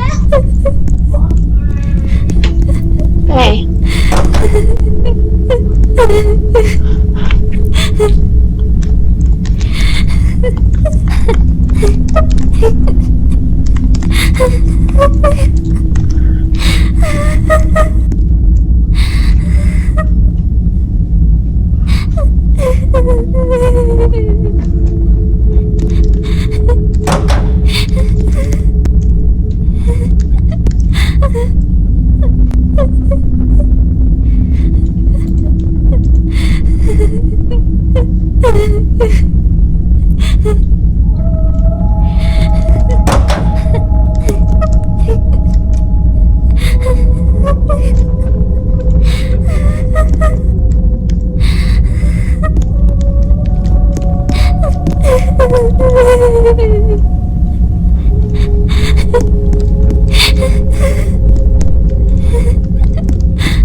crashing drone. I know mine is still playing.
When is the film continuo? Critics.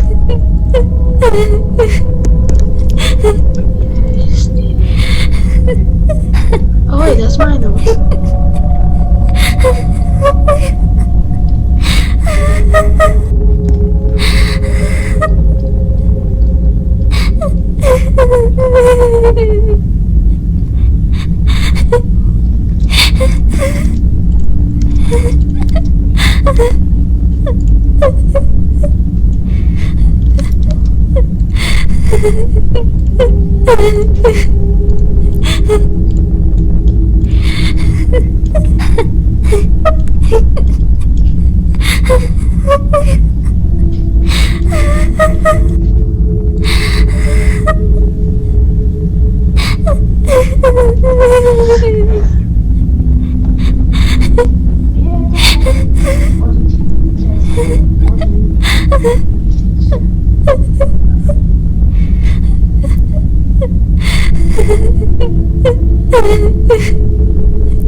Okay.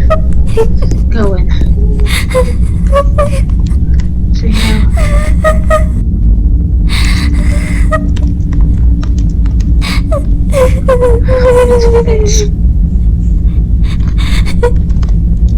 probably not.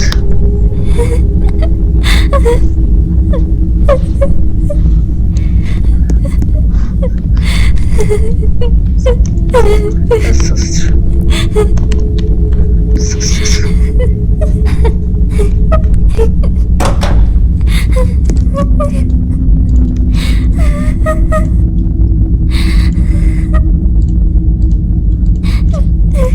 so yeah, orange. Good luck to us.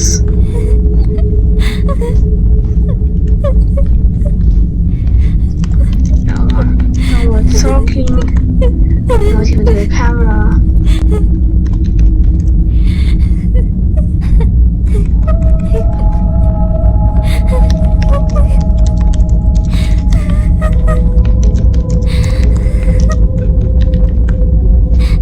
First guys in the world.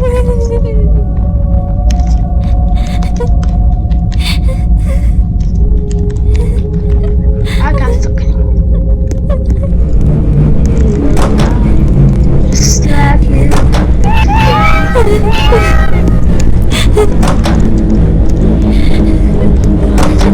Where are they?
When you think about lost media, it's referring to the concept of cartoons, video games, and similar content having gone missing from the public area.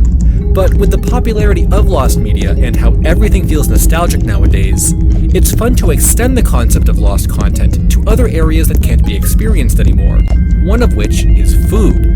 Just the other day, I was eating a Jersey Mike's sub, which is my favorite sub company of all time. and was thinking about what might happen if Jersey Mike's suddenly went out of business, or even if they just changed management and started messing with the quality of their product, giving it a different taste. How would I ever be able to experience the Jersey Mike's number 16 as I know and love?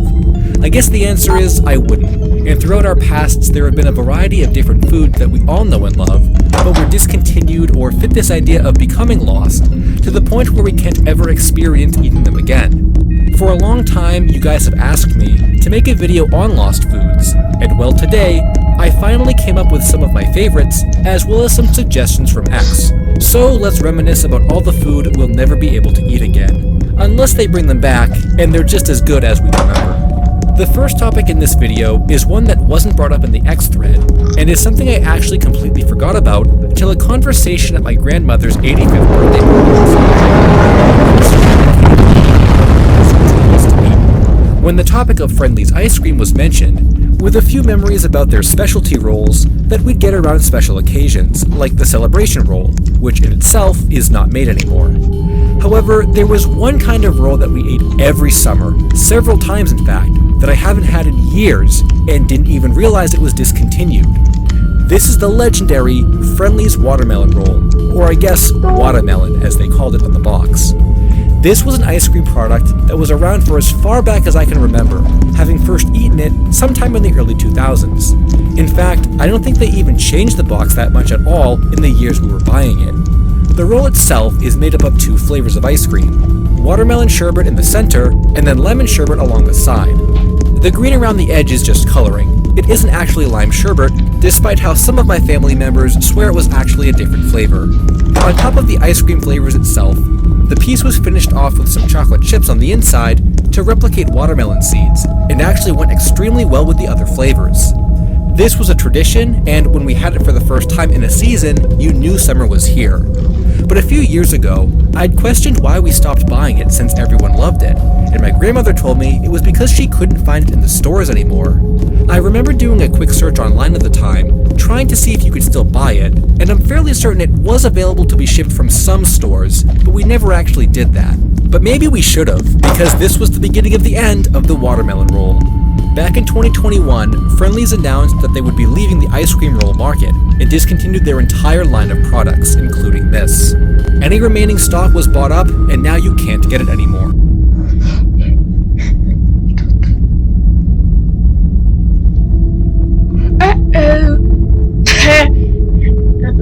A waste of life.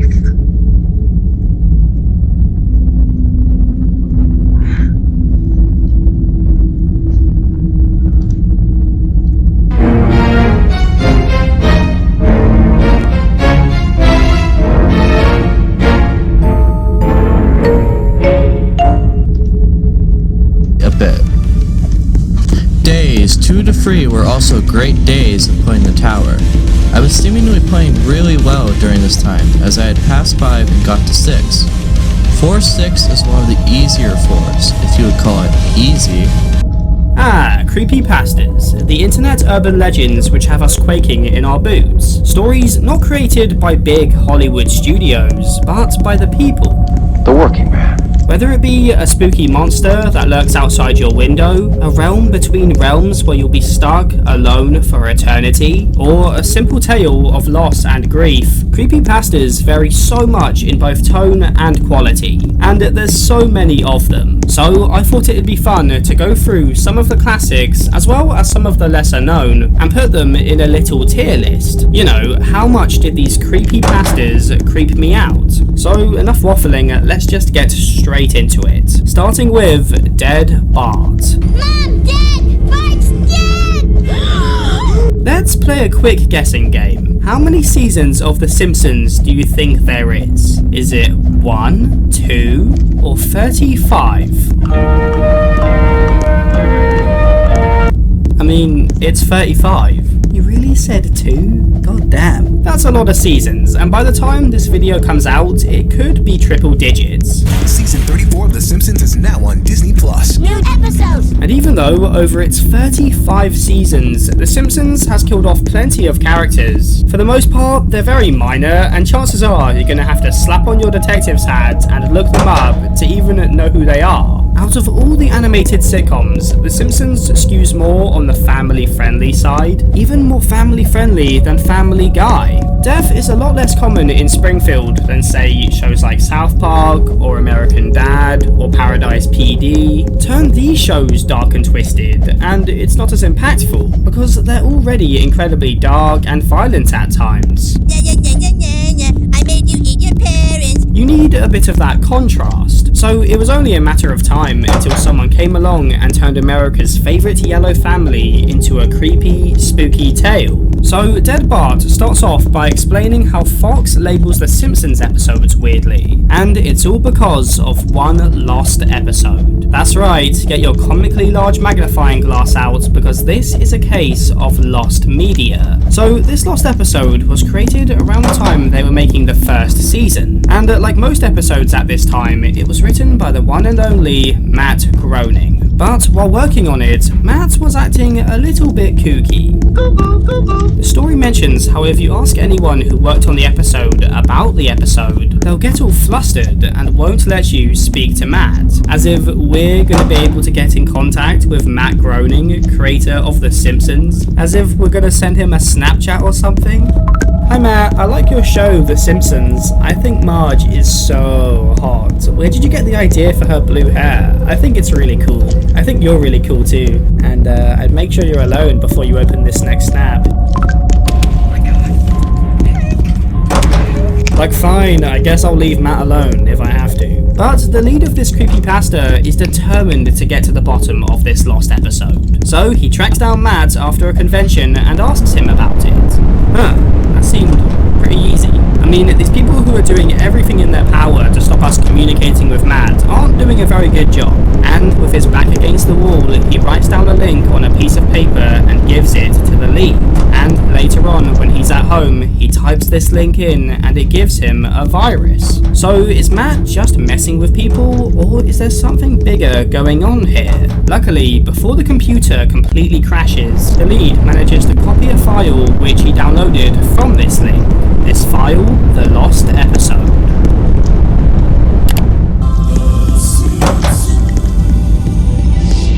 The style of this episode is described as low quality, similar to that of one of the original animated Simpsons episodes called Some Enchanted Evening. I managed to find a copy on YouTube, but with director's commentary.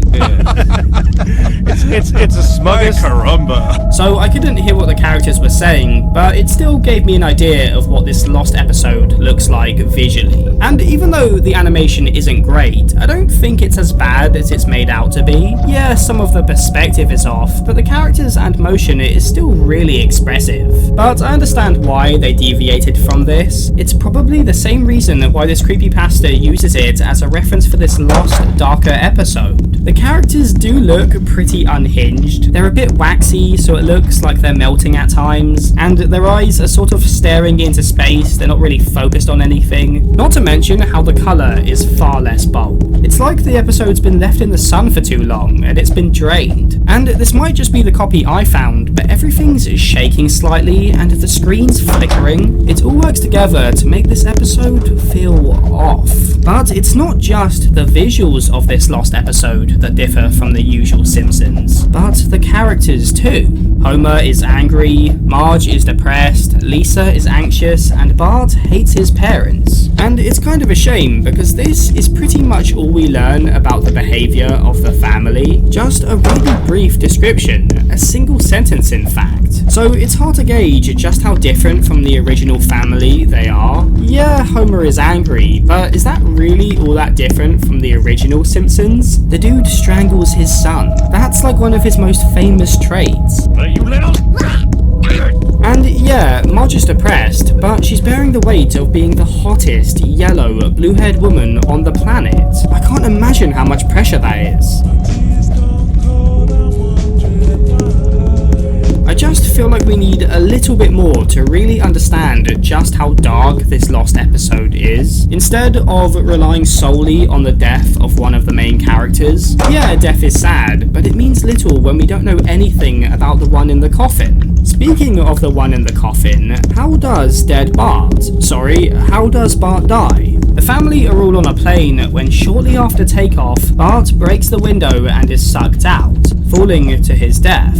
But what I find strange about this is that they're like 50 feet in the air at this point. Just for reference, the average home is 25 to 30 feet, so that's like 2 houses tall. Big maths. They've just taken off. Would you get sucked out of a window if you were this low to the ground? I don't know how planes work. I'm no plane doctor. But that's not even my problem with this. It's a cartoon. Wackier stuff has happened. Oh my god, Morty, what did you do? You killed the Simpsons, Morty! It just seems strange from a story perspective. Why have Bart fall out of a plane, but then only have him fall 50 feet? It just seems a bit anticlimactic. At that point, why not just have him fall off a roof while skateboarding or something? Something a bit more in character. The lost episode then takes a 1-year time jump, and things aren't looking good for Springfield. The town looks abandoned, and as the Simpsons gather around Bart's grave, the lead notices something disturbing about this cemetery. A bunch of the tombstones have the names of famous Simpsons guest stars who have appeared on the show over the years. But if you remember, this lost episode was made during season 1, so a lot of these guest stars haven't even appeared on the show yet. But what's even weirder about these celebrity tombstones is their dates of death. For all of the guest stars who are now deceased, every single date is accurate. But this isn't the big twist. You see, for all the guest stars who are still alive today, the dates of death all say the exact same date. So if this episode really is accurate, then some sort of apocalypse is on the horizon, and this lost episode is the key to knowing when. Now, I really like the concept of this creepypasta. The idea that you can use this animated sitcom to predict the future is something that you could really flesh out and take in so many directions. But the problem is it all takes place in the last few lines of the story, and everything building up to it is just not as interesting, or it's left unexplained. If it was as hard as it was made out to be to get to Matt and get access to this lost episode, I think it would feel a lot more rewarding when he finally does boot it up. And even the conversation between him and Matt, if there was some hints and clues as to what's in this episode during this conversation, I think it would make this final twist feel a lot more earned. Because as it is, it felt more like a skeleton of a story. Everything's there to make it great, it just needs fleshing out. You see, Dead Bart is one of the most common types of creepypastas. Take something nostalgic, something bright and colourful, the most family-friendly property you can think of, and make it dark and twisted. In Dead Bart, it's The Simpsons, Mickey Mouse in Abandoned by Disney, Sonic in Sonic X, the list goes on and on. And I think there's a few reasons why these type of creepypastas are so popular. One being that these characters and brands are so recognisable. If you write a horror story about Reggie the Rat, well, no one knows who that is, so people are less likely to read it. But if you write a horror story about Mickey Mouse, chances are you'll bring in a few fans of Disney who are looking for something a little bit darker to do with their favourite rodent. You're tapping into a huge pre-existing audience, but from a new angle. An angle which a family-friendly brand like Disney can't explore. Another reason is that it's just a bit easier. They're using a pre-existing character, there's already pre-existing lore, and often decades worth of story and personality attached. So you don't really have to come up with as much new stuff. Everyone already knows what Bart Simpson as a character is like. He's a cheeky little scamp. Ay, caramba! And if you're someone who's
Oh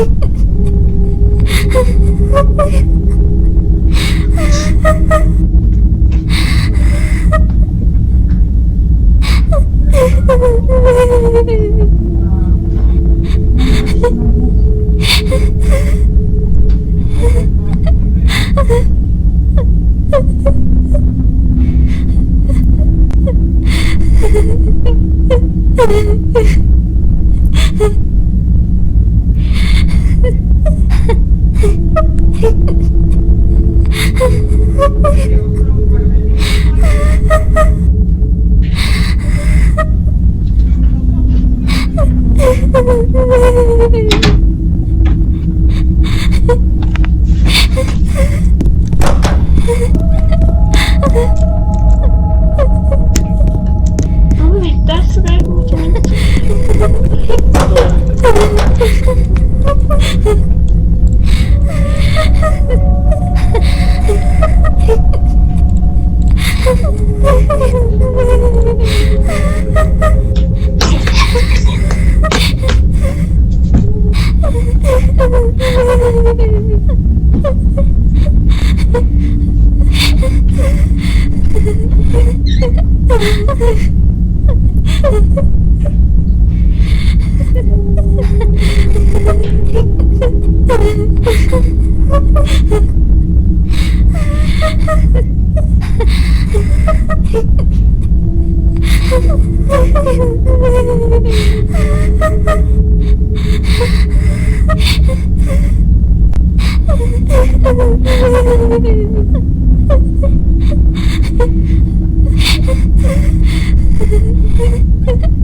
Oh my goodness. My birds are stuck in a ladder.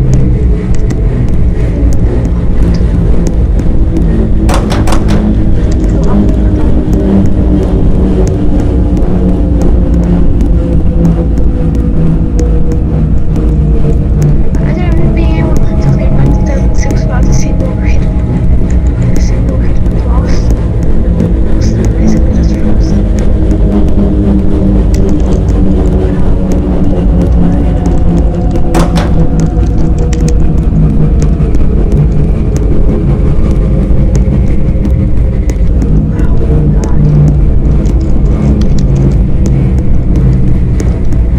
My God.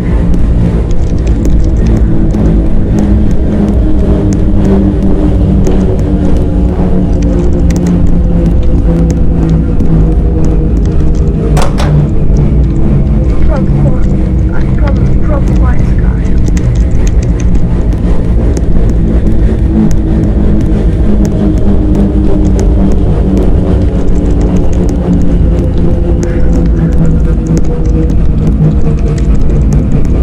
I'm trolling.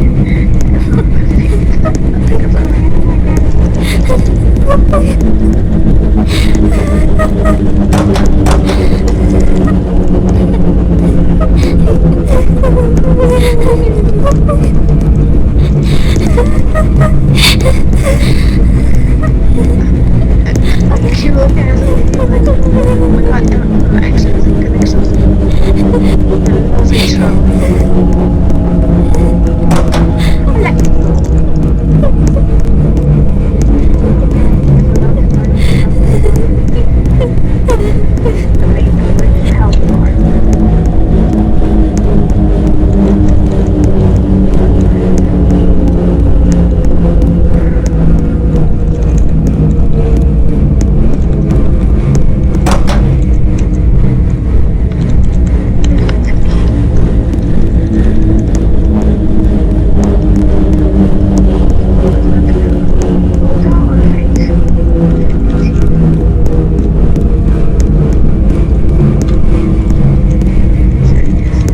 Oh yeah.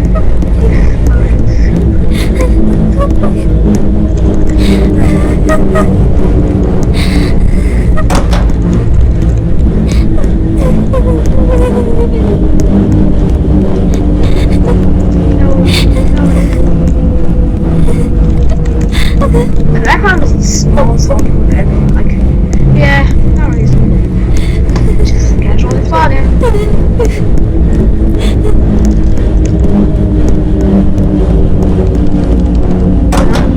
Haste. This is my ace. My ace spicy.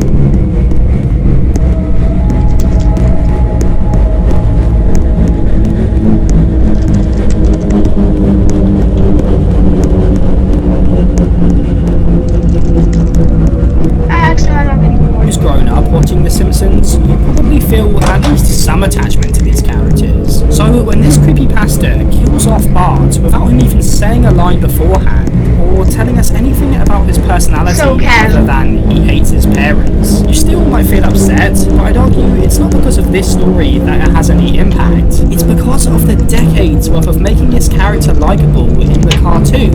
And I want to make it clear, I've got nothing against using pre-existing characters. These creepypastas are often just writing exercises. People do them for fun. Many are borderline fan fiction, and so if it makes it easier to tell your story by using a pre-existing character, or you think you could put your own creative spin on the lore of something you love, go for it. It's like anything, it's what you do with these characters that matters. There are stories which do this kind of thing well, and those which use the recognition as a bit of a crutch. And unfortunately, to me, Dead Bart falls into the crutch camp. I mean, even the author, K.L. Simpson, ironic, I know, has come out and said that it's not one of his best. But it's not terrible by any means. It's one of the rare creepypastas which I actually wish was longer.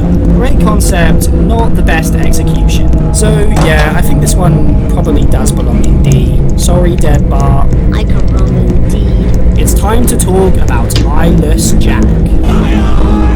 Now, right out the gate, it's clear that Midge, the main character of this story, is a skeptic when it comes to the supernatural, which I always like in horror stories, because I myself am pretty skeptical when it comes to ghosts, ghouls, and creepy DBs. He's right behind me, isn't he? But what I found funny is that after the events of this story, Midge is now a believer. He says, "I'm here to tell you guys about an experience I had." I don't know if it was paranormal or whatever stupid words people use to describe supernatural phenomena, but after that thing visited me, I believe in that paranormal trash now. So he believes in this stuff, but still calls it paranormal trash and stupid. You can't have it both ways, Mitch. He loves to play both sides, and you'll quickly see how he is the most unlikable creepypasta protagonist out of any I've read. And that's saying a lot. Just the way this opening comes across, he acts so above spooky stories when he's the one telling a spooky story. And from the story he tells us, I'm not really sure why what happened would convince him that ghouls and ghosts and goblins are real. Because just like another infamous creepypasta legend, Jeff the Killer, there's not really much about Jack that would make me think he's anything other than just a dude. A humble man who, coincidentally, also wears a hoodie and watches his victims while they sleep. Admittedly, Jack does have black goob coming out of his eyes. You might want to get that checked out, man. But from the attached photos, I don't think I'd recognise right away that this is goob. Plus, this is the only remotely supernatural thing about him. Just a bit of gammy eye syndrome. I go. Sleeps and eye shooters. But it's not just the villain of Eyeless Jack who shares a similarity to Jeff the Killer, but the quality of the story itself. Now, a lot of people were upset I put Jeff the Killer in D tier, and looking back, yeah, that should have gone way higher. At least a C, because it's so over the top and funny at times that it's impossible to hate. And if I'm being honest, Eyeless Jack feels like what I was worried Jeff the Killer would be. It is slightly better quality, but it doesn't have those funny over the top moments that can save a mediocre story like this. Jeff the Killer is like The Room of creepypastas, but Eyeless Jack is more like Morbius. So the story starts with our main man Mitch moving in with his brother, who he hasn't seen in 10 years, which is never explained or brought up again, so I'm not really sure why it's mentioned, to be honest. But moving on, after a few nights in his new home, Mitch believes he hears something opening his window. But when he goes to investigate, he finds nothing, and so goes back to sleep. But the next morning, he discovers he has a large gash in his cheek, and when at the hospital, his doctor lifts up his shirt and tells him, "You somehow lost your left kidney last night?" I'm sorry, it took you all day to figure out your kidney was missing. Where's the kidney? Like, I know you don't need both of your kidneys to survive, but that's still a decent chunk of you missing. That's got to at least sting a little bit. Yeah, I just googled this, and apparently the pain is pretty bad after having a kidney taken out. Like, stay in the hospital for a few days, sort of bad. Well, I guess Mitch ain't no bitch. The doctor then tells him, "We don't know how though. Sorry, Mitch." Yeah, I'm pretty sure no one was expecting you to know the answer, Doc. Why didn't you go and call the police maybe? Get some detectives involved in here? Now, there is a theory that the doctor is involved in the whole thing, and he teamed up with Eyeless Jack to sell the kidney on the black market, as later on Mitch returns to the hospital, and the writer makes a note to mention it's the same doctor, which implies it's important information. But then again, it's mentioned how Mitch and his brother hadn't seen each other in 10 years, and that's pretty unnecessary information. I don't really believe in this theory, although I do think it would make it better. There's just not enough evidence to support about it. I mean, how could the doctor know he'd be given Mitch as a patient? Then again, I don't know how hospitals work. I'm no doctor.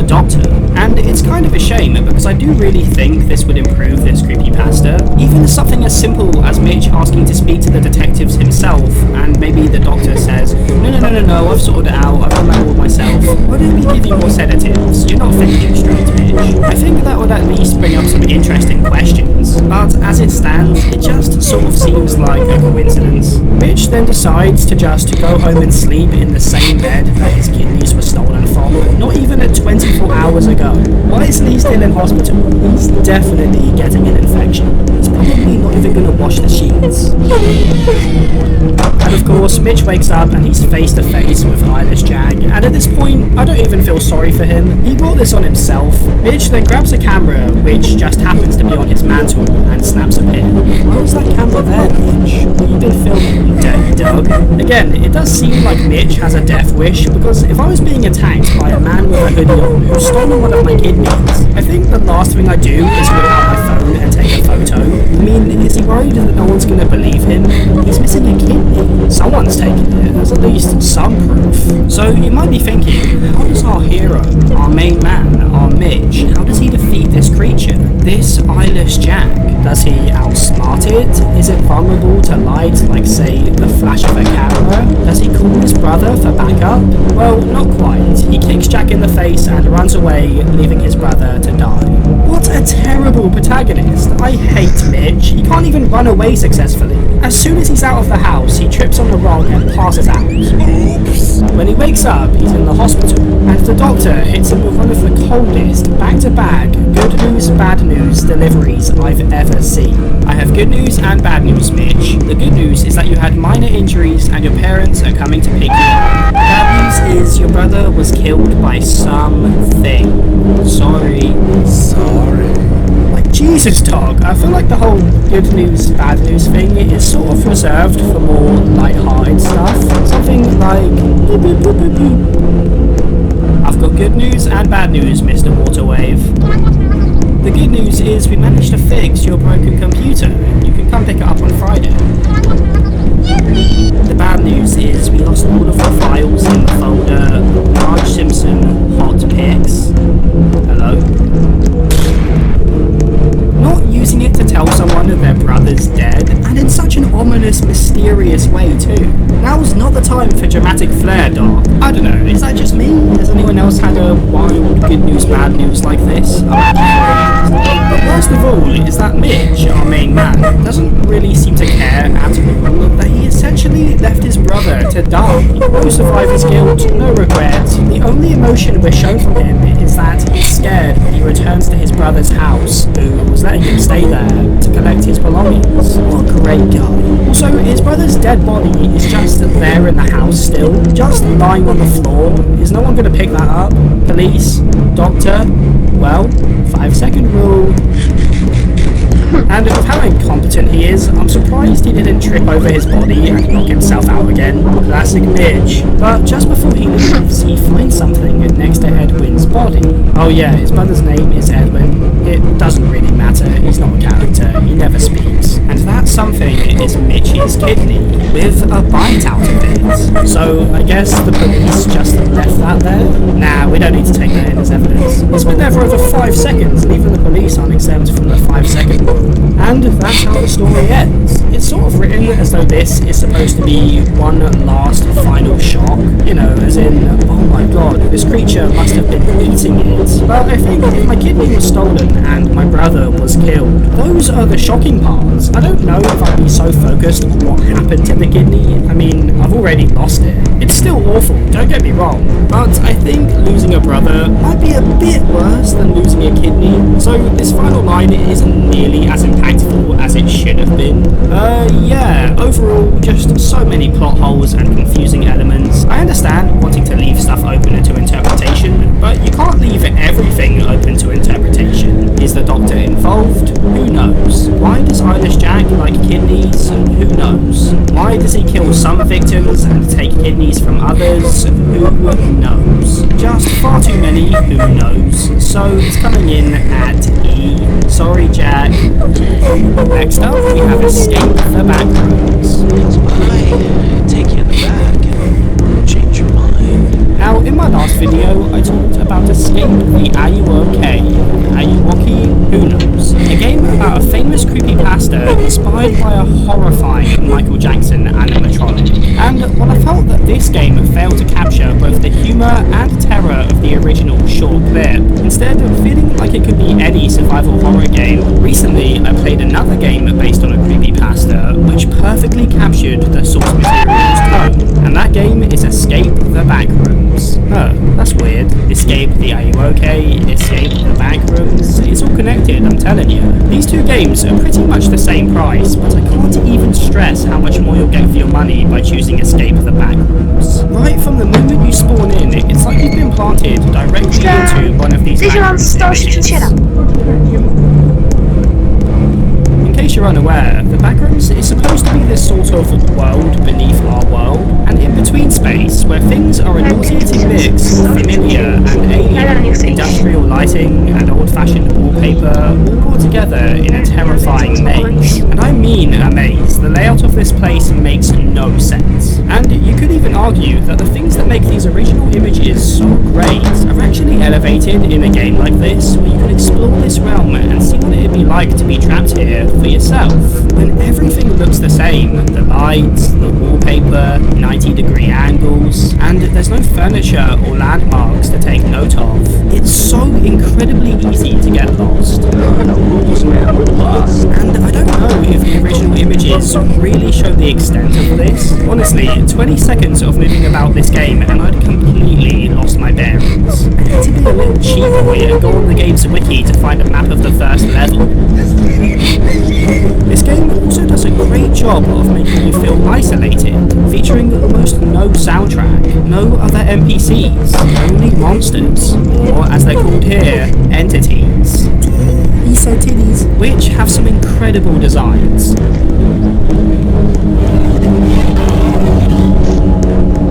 Although I'm not sure how much credit I can give this game for these designs, because from what I can tell, the Backrooms is sort of a crowdsourced project where there's different interpretations and people come in and add their own lore, some of which sticks and some doesn't. But whether or not the game developers actually created these entities, these entities again, just the way they bring them to life and use them in creative ways is so impressive.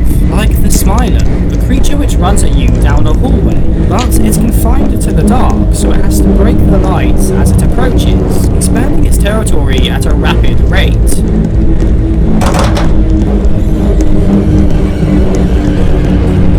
Get crushed by a spinning wall. But what's so good about this creature is that earlier on we see it's just a floating smile, so we think we understand it, at least what this monster looks like. But then in the very next level, when it's chasing us down this hallway, this understanding is shattered when you start to notice something else poking out of the shadows every so often. And you realise, oh damn, this Smiler isn't like the others. It's got the body of a spider, it's just hidden by the pitch black it calls home. But the real star of this game isn't the entities, it's the environments. Especially for how many people worked on this, it's not a big team by any means. Every level and location just feels endless, like I could keep walking forever and never reach the end. Whether it be the countless doors and hallways on the interior levels, or the horizon in every direction on the outside ones. Don't get me wrong, there are times when the game does feel a bit unfocused, particularly later in the game when it started to feel like the creators were running out of ideas for levels. You see, part of the draw of the Backrooms is that every level is different. A different monster, a different location, a different tone.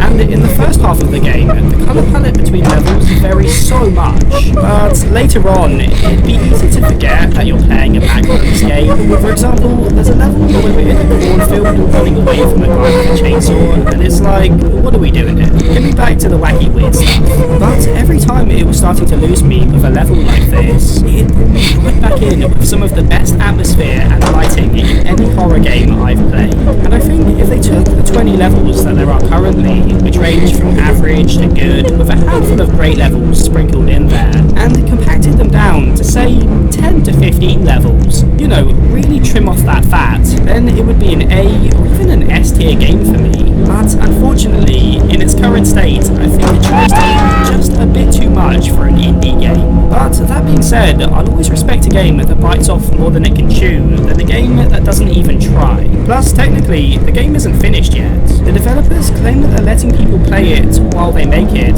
so they can implement feedback, which is a really nice way of making the community feel involved. But each new update seems more focused on adding new levels rather than really perfecting the old ones, in my opinion. But it does seem that the creators are putting the money back into the game, and I'm honestly really excited to see what the final version of Escape the Backrooms looks like. But for now, it's a high B, a B+.